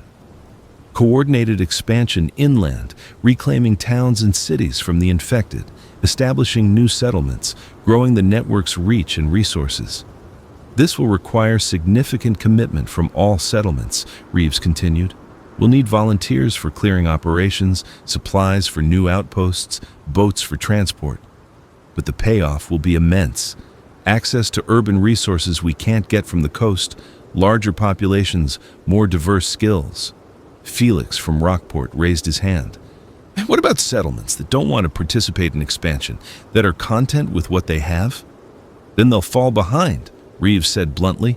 The network will prioritize resources to settlements that contribute to growth. Those that don't, he shrugged. They'll remain part of the network, but with reduced status and access. The room erupted in arguments. Some representatives were enthusiastic about expansion, seeing opportunity. Others were horrified at what amounted to forced participation. Kira stood up. This isn't what we agreed to when we joined the network. We agreed to mutual defense and trade, not military expansion, not forced growth. The world has changed, Kira, Reeves said. We need to change with it. Standing still means dying slowly. I thought you understood that. I understand that you're trying to build an empire, Kira shot back, and I won't let Pierce Island be conscripted into it. The tension in the room was explosive. Dr. Chen from North Harbor tried to mediate, suggesting a committee to study the expansion proposal, but Reeves was having none of it. I'm putting this to a vote of the Network Council, he said. All representatives will vote on whether to proceed with planned expansion. Majority rules. The vote was close. 8 settlements in favor, 5 against. The expansion would proceed. Kira, Riley, and I stood in the minority. On the trip back to Pierce, we barely spoke. We were all processing the implications. The network we'd joined as equals was becoming something else. A hierarchy with Reeves at the top, making decisions that would affect everyone, whether they agreed or not. "We need to leave the network," Kira said finally. "Can we?" Riley asked. "What happens to settlements that leave?" That was the question none of us wanted to answer, because we all suspected that Reeves wouldn't just let settlements walk away. He'd invested too much in building the network to allow it to fracture now. Back on Pierce Island, Kira called an emergency assembly. She presented what had happened at the network meeting honestly: the vote for expansion, the threat to settlements that didn't participate, the shift in power dynamics. The community's response was predictable. Those who'd never trusted the network felt vindicated. Those who'd supported it felt betrayed. Everyone was scared about what came next. The debate raged for days. Should we leave the network and return to independence? Should we stay and try to work within the system to moderate Reeves's ambitions? Should we make a stand, refuse expansion demands, and see what happens? In the end, the council made a decision that split the difference. We would formally request to withdraw from the network, citing fundamental disagreements with the expansion policy. But we would offer to maintain trade relationships and communication, essentially trying to step back to a more limited partnership. I was chosen to deliver the message to Reeves. Nobody else wanted to do it. I took the Marguerite north one more time, just me, no crew. Wanted to do this alone, one-on-one. Reeves received me in his office, already knowing why I was there. The network's communication was efficient. "Pierce Island wants to leave," he said before I could speak. "We want to redefine our relationship. Trade, communication, but not military operations or forced participation in expansion." Reeves was quiet for a long moment, studying me. Then he spoke. "Vince, I respect you. You're a practical man, a survivor. So I'm going to be honest with you. I can't let Pierce Island leave. Not now. We're at a critical juncture. If one settlement leaves, others will follow. The network will fracture. Everything we've built will collapse. So what are you saying?" "I'm saying Pierce Island will remain part of the network. Your council will reverse its decision and will continue as before. In return, I'll personally ensure Pierce receives favorable treatment, extra supplies, reduced quotas, whatever it takes to make your people comfortable. And if we refuse," his eyes went cold, "then Pierce Island will be considered a hostile settlement. Network trade will cease. You'll be on your own, and you'll find that being on your own in this world is very dangerous." It wasn't a threat. It was a promise. I left Hunter's Point feeling sick. This wasn't cooperation anymore. This was coercion, and I didn't know how to stop it. Back on Pierce, I delivered Reeves's message to the council. The reaction was explosive. "He's a dictator," someone said. "Everything we feared about the network has come true." "What can we do?" another council member asked. "If we leave, he'll cut us off. If we stay, we're complicit in his expansion." Kira looked broken. "I built this community on principles of freedom and democracy, and I led us into subjugation. I failed." "You didn't fail," I said. "The world failed. We're just trying to survive in it." But even as I said it, I wasn't sure I believed it. The next weeks were tense. Pierce Island officially remained in the network, but it was an uncomfortable relationship. We met our minimum obligations, trade quotas, participation in some activities. But we resisted anything beyond that. Reeves didn't push, seemingly content to have kept us from leaving, but we all knew it was temporary. Eventually, he'd demand more. Then, everything changed in a way none of us expected. It started with a radio broadcast on a frequency we'd never monitored before. Riley caught it during one of her routine scans, a clear, strong signal, broadcasting in the open. "This is the Provincial Reconstruction Authority. We are the legitimate continuation of civil government. Military forces under our command are engaged in restoration operations." All survivors are urged to make contact and cooperate with reconstruction efforts. She brought it to the council immediately. We listened to the broadcast together, stunned. The Provincial Reconstruction Authority, PRA, claimed to represent what was left of national and provincial government. They had military units, civilian administration, even some working infrastructure in northern regions. They were expanding south, clearing infected, re-establishing order. And they considered themselves the rightful authority over all surviving settlements, including network communities like ours. This changes everything, Frankie said. He was right. If there was real government, real military, that meant our small conflicts and power struggles were about to be superseded by something much larger. We tried to make contact with the PRA, broadcasting on their frequency, but got no response. They were transmitting, not receiving, or not receiving from people like us. News of the PRA spread through the network rapidly. Reeves called an emergency meeting of all settlements. His message was terse. We need to present a unified front. The PRA may claim authority, but we've built something here. We don't bow to anyone. The meeting was contentious. Some settlements wanted to contact the PRA, to cooperate, to return to legitimate governance. Others saw the PRA as a threat to the autonomy they'd fought for. Reeves was adamant. We maintain independence. If the PRA wants to talk, they can talk to us as equals, not subjects. And if they don't want to talk as equals, Dr. Chen asked, then we fight. There it was. The logical endpoint of Reeves's philosophy. Build power, maintain it at all costs, resist anyone who challenges it. I realized in that moment that we'd created exactly the kind of system that had failed before the collapse. People in power, unwilling to compromise, choosing conflict over cooperation. And we were all trapped in it. The PRA arrived on a cold morning in early March. 3 military vessels, a Coast Guard cutter and 2 patrol boats appeared in the waters off Hunters Point. They hailed Reeves on the radio, requesting a meeting to discuss integration of network settlements into provincial reconstruction operations. Reeves agreed to meet, but insisted it happen on neutral ground, a small island halfway between Hunters Point and the approaching ships. He brought a delegation including representatives from major network settlements. Kira and I went from Pierce. The PRA delegation was led by a man who introduced himself as Administrator Walsh and a military officer, Commander Sterling. They arrived in a rigid inflatable boat, armed but not aggressively so, and set up a table on the beach for negotiations. Walsh was mid-50s, gray-haired, wearing what looked like a government-issued jacket with a PRA patch. Sterling was younger, military bearing obvious, watching everything with tactical assessment.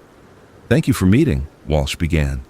The Provincial Reconstruction Authority is working to restore civil governance and rule of law throughout the region. We've made significant progress in the north, and we're expanding operations here. Our records indicate you've established a network of settlements. That's commendable. We'd like to incorporate your network into PRA operations, providing you with support, security, and connection to larger reconstruction efforts. In exchange for, Reeves asked, recognition of PRA authority, cooperation with our operations, integration into our supply and security networks. Essentially, you'd become regional administrators under PRA oversight.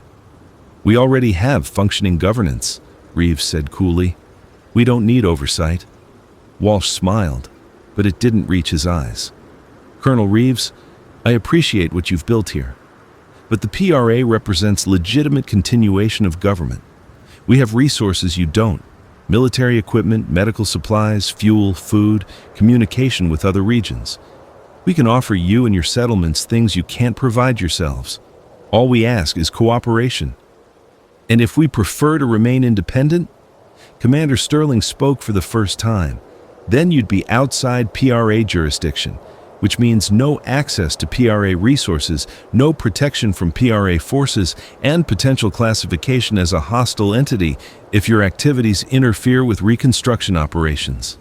The threat was clear. Kira leaned forward. What exactly would cooperation entail? Settlements would remain largely autonomous in day-to-day operations, Walsh explained. But you'd report to regional PRA administrators, myself initially, and you'd contribute to larger reconstruction efforts, labor, resources, boats, whatever's needed. In return, you'd receive supplies, security support, and eventual reintegration into a functioning society. It sounded reasonable on the surface, but I could see the trap. This was just another form of the control we'd been trying to escape. The negotiations went on for hours. Reeves tried to bargain for maximum autonomy. Walsh insisted on clear lines of authority. Commander Sterling occasionally interjected with thinly veiled military threats. The other settlement representatives mostly stayed quiet, watching the two sides maneuver. Finally, Walsh made his position clear. You have 1 week to decide. After that, we proceed with or without your cooperation. Settlements that join PRA operations will be supported. Those that don't, he shrugged, will have to fend for themselves, without any assistance from us, and possibly with active interference if we deem you a threat to reconstruction. The meeting ended without resolution. On the boat ride back to Pierce, Kira and I talked about what we'd seen. It's the same thing as Reeves's network, she said, just bigger. Someone claiming authority, demanding compliance, threatening consequences for refusal. At least the PRA is actually government, I said.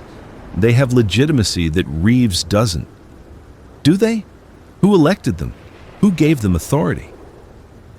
The old government is dead. Whatever the PRA is, it's something new claiming to be something old. She had a point, but I wasn't sure it mattered. Legitimacy or not, the PRA had force. They had resources. They were the largest organized entity we'd encountered, and they were giving us a week to choose sides. Back on Pierce, the community was divided again. Some people were thrilled at the prospect of reconnecting with real government, of having access to PRA resources. Others were terrified of losing the independence we'd built. Reeves called a network council meeting to coordinate a response. The settlements were split. Half wanted to join the PRA, seeing it as the best chance for long-term survival and eventual restoration of normal society. The other half wanted to resist, to maintain the network's independence. I realized that everything we'd been through, the escape from the mainland, the journey to Pierce, the conflicts with Douglas, the joining of the network, the fight with the raiders, had been leading to this moment. A choice about what kind of world we wanted to live in. Authority or autonomy, security or freedom. The old world systems or something new? I didn't know the answer. I'm not sure anyone did. The week passed in a blur of meetings, arguments, and anxious waiting. The community assemblies on Pierce Island went late into the night, every night, as people debated the choice before us. On the 6th day, Reeves made his decision for the network. We will not submit to PRA authority, he announced in a broadcast to all settlements. We've built something here, something worth protecting. We remain independent. But his announcement fractured the network immediately. 3 settlements, including North Harbor and Rockport, announced they were breaking from the network to join the PRA. Others remained with Reeves, but clearly had doubts. Pierce Island's council met one final time. We need to vote, Kira said. PRA or network. We can't straddle this fence anymore. The vote was close. 4 council members, including Kira and Riley, voted to leave both the network and negotiate separately with the PRA. 3 voted to stay with the network. Pierce Island would approach the PRA independently. I took the Marguerite out to meet the PRA ships 2 days later, carrying a delegation from Pierce. We were met by Commander Sterling's patrol boat and escorted to the Coast Guard cutter where Administrator Walsh waited. We negotiated for 3 hours, hammering out terms. Pierce Island would acknowledge PRA authority but maintain local governance.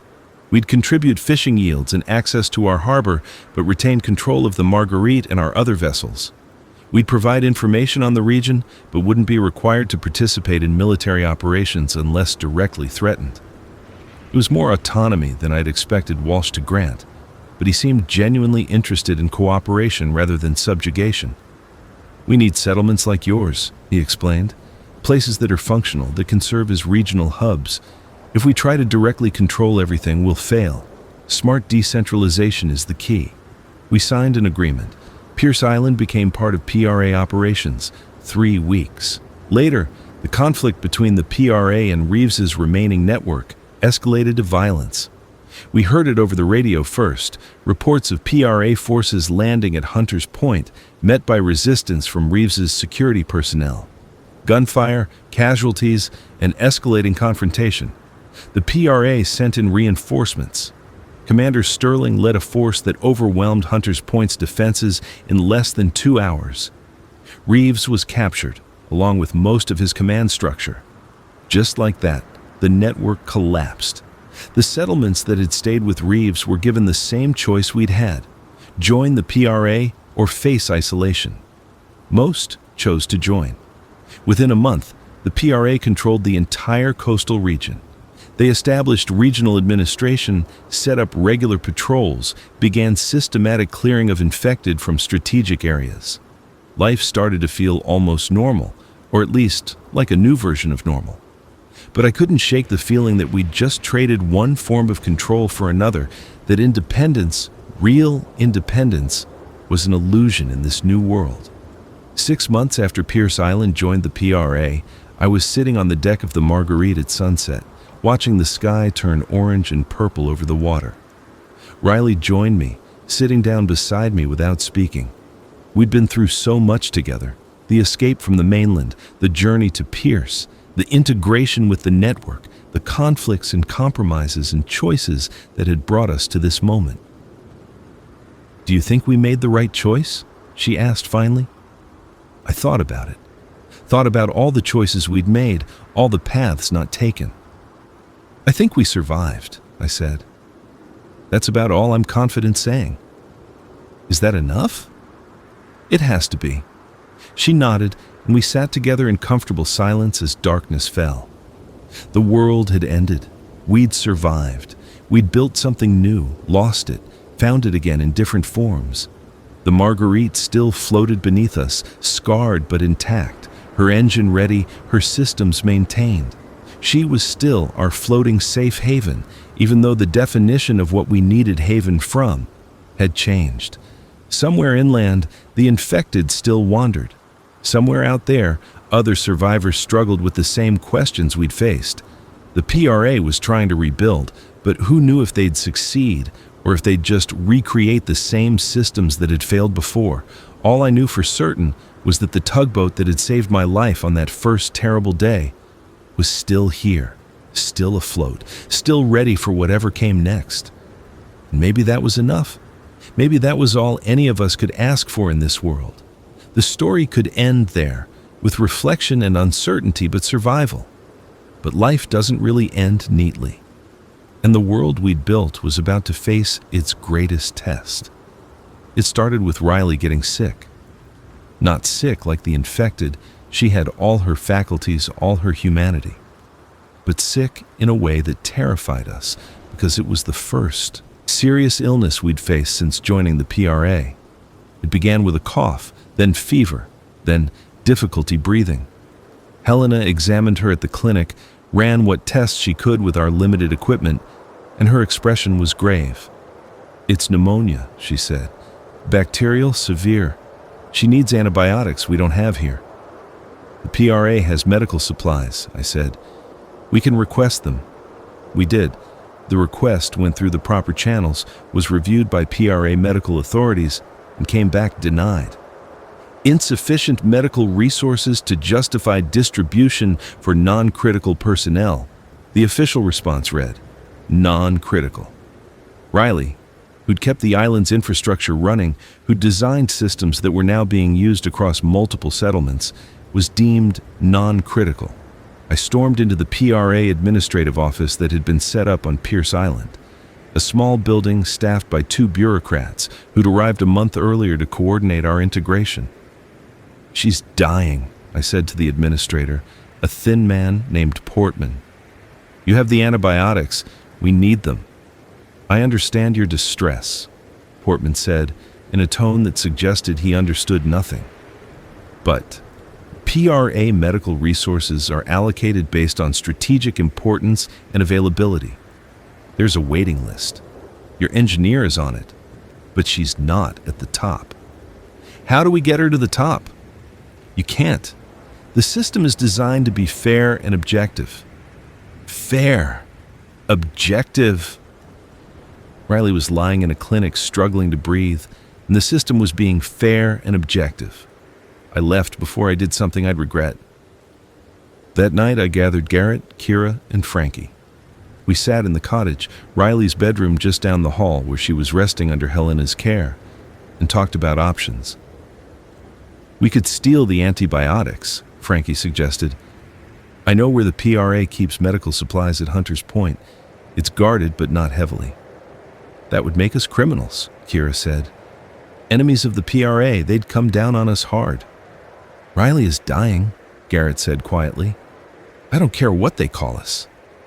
I looked at the three of them, the people who'd become my family in this broken world, and made a decision. We take the Marguerite, I said. We go to Hunter's Point, we get the antibiotics. We're not stealing. We're taking what should have been given freely. And if the PRA wants to make it a fight, then we fight. It was crazy. It was reckless. It would probably end badly. But I'd spent 3 months alone on the Marguerite learning one lesson. Survival means doing whatever it takes. We left before dawn, just the four of us plus the Marguerite. I didn't tell the rest of Pierce Island what we were doing. No need to make them complicit. This was on us. The trip to Hunter's Point took 3 hours. We approached carefully, using the pre-dawn darkness for cover, and tied up at a dock away from the main pier where PRA boats were stationed. Frankie knew the layout from his time, working with Reeves's security. The medical supplies were kept in a locked building near the old harbor master's office. 2 guards, rotation every 6 hours. We waited for the rotation, then moved. Garrett, with his medical knowledge, went in first to identify what we needed. Frankie and I provided security. Kira stayed with the Marguerite, ready to cast off at the first sign of trouble. It went smooth at first, too smooth. Garrett found the antibiotics, broad spectrum, enough for Riley and others, and we were backing out when an alarm sounded. Someone had spotted us, or the guards had returned early, or we'd triggered something we hadn't seen. Didn't matter. We ran. Shouts behind us. Footsteps.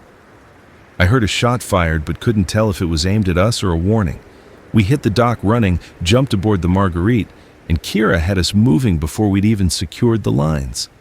The PRA patrol boats saw us leaving and gave chase. Can we outrun them? Frankie asked. No, I said. The Marguerite was tough, but not fast. The patrol boats would catch us before we made it halfway to Pierce. But I knew these waters better than they did. I turned the Marguerite toward a channel between 2 small islands, narrow and shallow, treacherous if you didn't know the rocks. I'd fished this channel 100 times. The patrol boats had never been here. We scraped through, the keel touching bottom once, but not grounding. Behind us, one of the patrol boats tried to follow and hit a submerged rock, its propeller shrieking as it bent. The other patrol boat was smarter, staying in deep water, but losing ground as we wove through passages they couldn't risk. By the time we reached Pierce Island, we'd lost them. But we all knew what was coming. Helena administered the antibiotics to Riley immediately. Within 24 hours, her fever broke. Within 3 days, she was recovering. The medicine had saved her life. But the PRA didn't forget. A week after our raid, 3 patrol boats appeared off Pierce Island. Commander Sterling himself came ashore, along with a squad of armed personnel. The whole island gathered to meet them. Sterling stood in the center of the crowd, his expression hard. "You harboring fugitives here?" he asked, directing the question at Kira. "We're harboring sick people who needed medicine," Kira replied. "Medicine that should have been provided but wasn't." That's not how the system works. Resources are allocated through proper channels. What was taken from Hunter's Point was theft. Those responsible need to face justice. "Your justice," Frankie said. "Not ours. The only justice that matters now." I stepped forward. I led the raid. It was my decision, my boat. If you want someone to punish, take me. Sterling looked at me for a long moment. Vince Mercer, operator of the motor vessel Marguerite, former marina supply clerk. He'd done his homework. You've been useful to PRA operations. That's the only reason you're not in restraints already. But there are consequences. What consequences? The Marguerite is hereby seized as PRA property. You and your crew are barred from operating any vessels without PRA authorization. And Pierce Island's status within PRA operations is under review. Your community may face reduced resource allocation or other sanctions. The crowd erupted in anger. People shouting, demanding Sterling leave, threatening to resist. Sterling raised his hand, and his armed squad raised their weapons in response. Not aiming at anyone, just making their presence known. We can do this easy or hard, Sterling said. Your choice. In the end, we chose easy. Because we were tired, because resistance would mean bloodshed, because maybe Sterling was right and we'd broken the rules and there had to be consequences. They took the Marguerite. I watched from the pier as a PRA crew boarded her, fired up her engine, the engine I'd rebuilt, and motored her away. My home for 3 months, my salvation, my responsibility, gone. Riley, recovered but still weak, stood beside me. We'll get her back. No, I said. We won't. Because I understood now what we'd lost. Not just the boat, but the illusion that we had any real control over our lives. The PRA, Reeves's network, Douglas's dictatorship, they were all the same in the end. Systems that required compliance, that punished independence, that turned survival into submission. The world had ended, but human nature hadn't changed. Over the following months, I watched Pierce Island slowly lose its identity. The PRA tightened control. More administrators arrived, more rules were implemented, more of our autonomy was stripped away. Fishing quotas became mandates, work assignments became compulsory.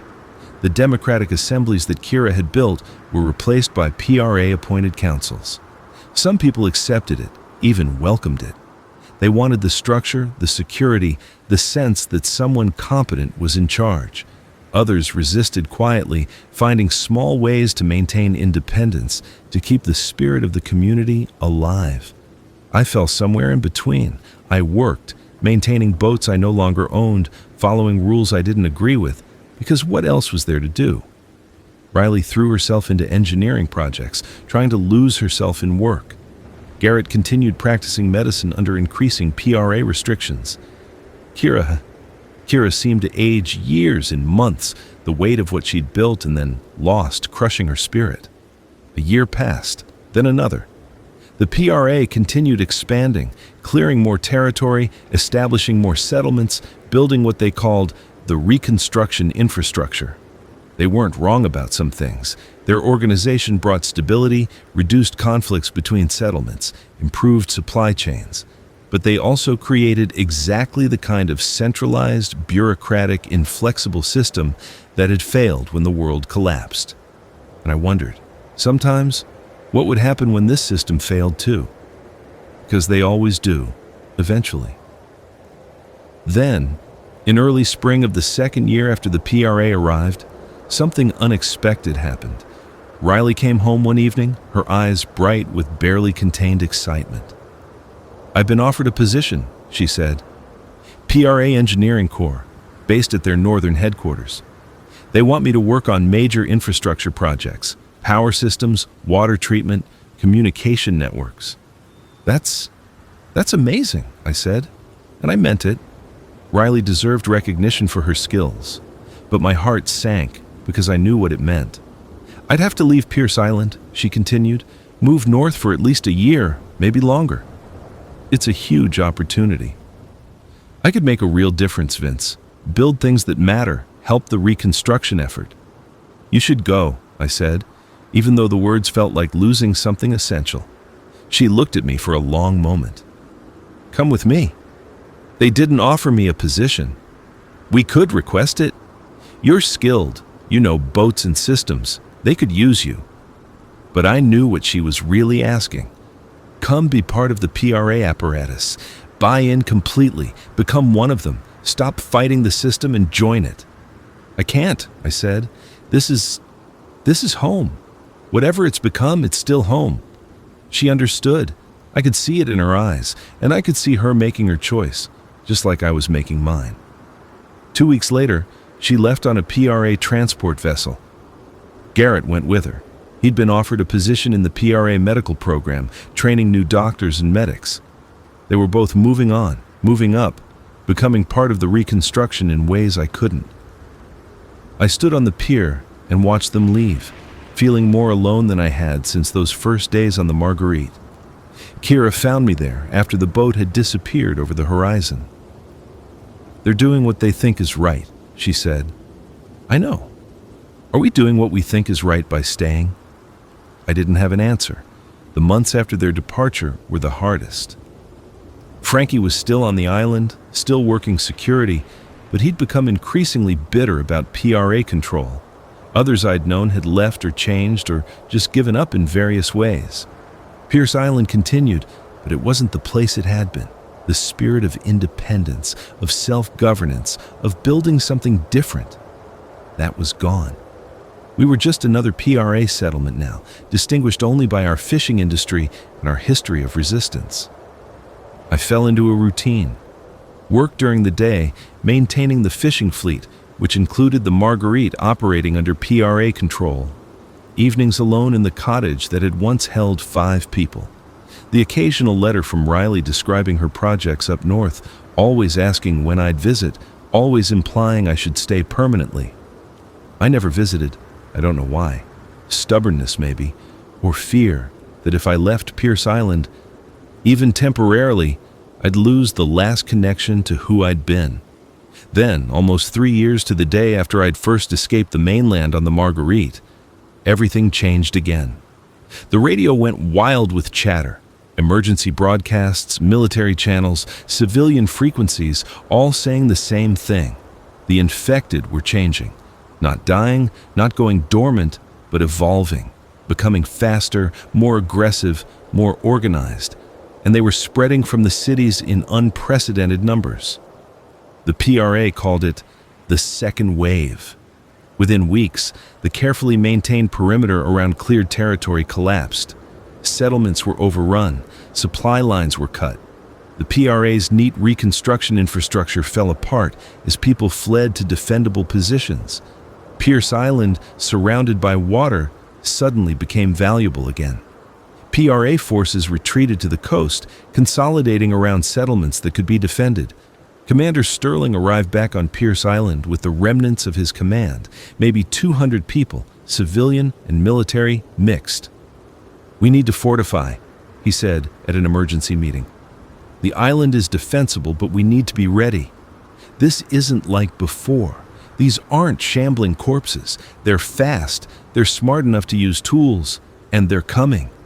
The old divisions on Pierce Island suddenly didn't matter.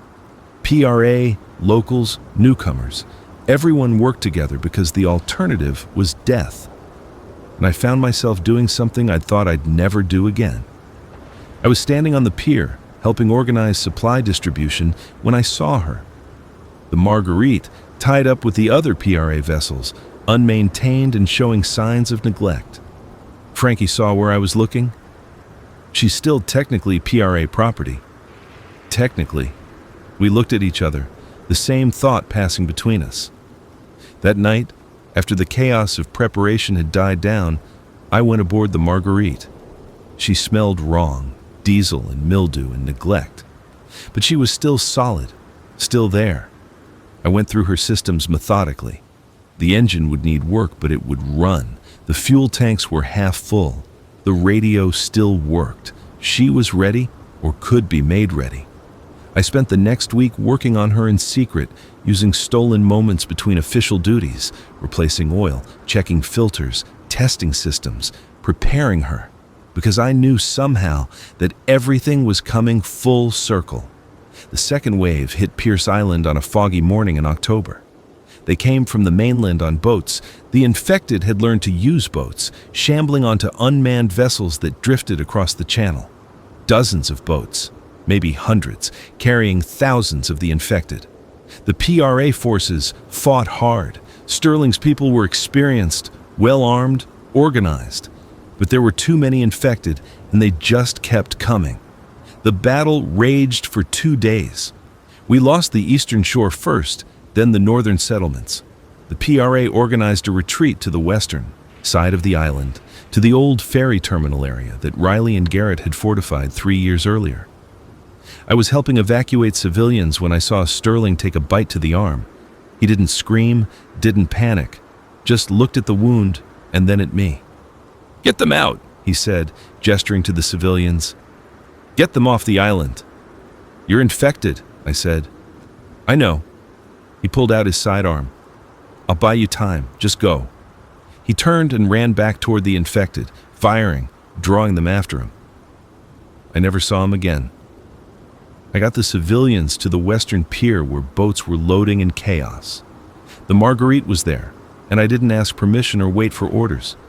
I just started loading people aboard. Kira found me in the chaos. "Vince, get on the boat. I'm the leader here. I can't just... The community elected you to keep them safe. You can't do that if you're dead. Get on the boat." She got on the boat. We loaded until the Marguerite was dangerously overcrowded. 57 people in a space meant for 5. Then I cast off and fired up the engine. The diesel caught on the first try, and I pushed the throttle forward, pointing the bow toward open water. Behind us, Pierce Island burned. The infected swarmed over it like ants over carrion. Everything we'd built, everything we'd fought for, was being consumed. But we were alive. I ran the Marguerite north, toward the coordinates Riley had included in her last letter. The PRA northern headquarters, where she and Garrett were stationed. It was a long shot. The headquarters might be overrun too, but it was the only option I had. The journey took 18 hours. We ran through the night, the Marguerite's engine laboring under the weight, but never failing.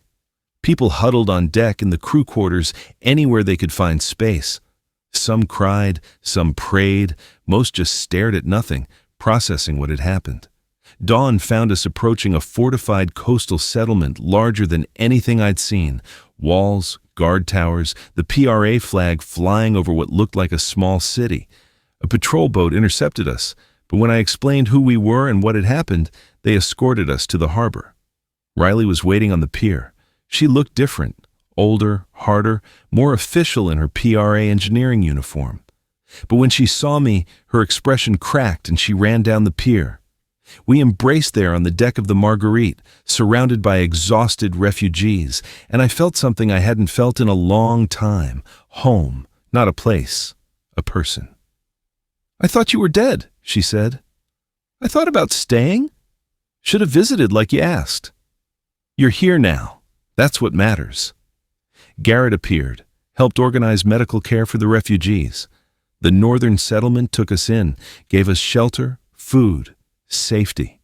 The Margarita tied up at a berth marked for official vessels. She'd earned it. That evening, after the immediate crisis had passed, Riley and I stood on the deck of the tugboat, looking out at the settlement. "What now?" she asked. "I don't know. Every time I think I've found an answer, the world changes again. Maybe that's the answer. Keep adapting, keep surviving, keep the boat floating." I looked at the Marguerite, scarred, patched, worn, but still solid beneath our feet. "She's still here," I said. "After everything, she's still here. So are you. So are we." And maybe that was enough. Maybe in a world that kept ending, survival itself was the victory. Not building empires or establishing perfect systems or creating utopias. Just survival. Just keeping the boat afloat. Just making it one more day. The Marguerite rocked gently in the harbor, and I knew that whatever came next, whatever the world threw at us, whatever new crisis or challenge or impossibility, we'd face it. Because we'd made it this far. Because the boat was still floating. Because sometimes that's all you can do. And sometimes That's more than enough. The story ends where it began, on a tugboat, surrounded by water, with the world falling apart but not fallen completely. A floating safe haven in an endless storm, still here, still surviving, still sailing on.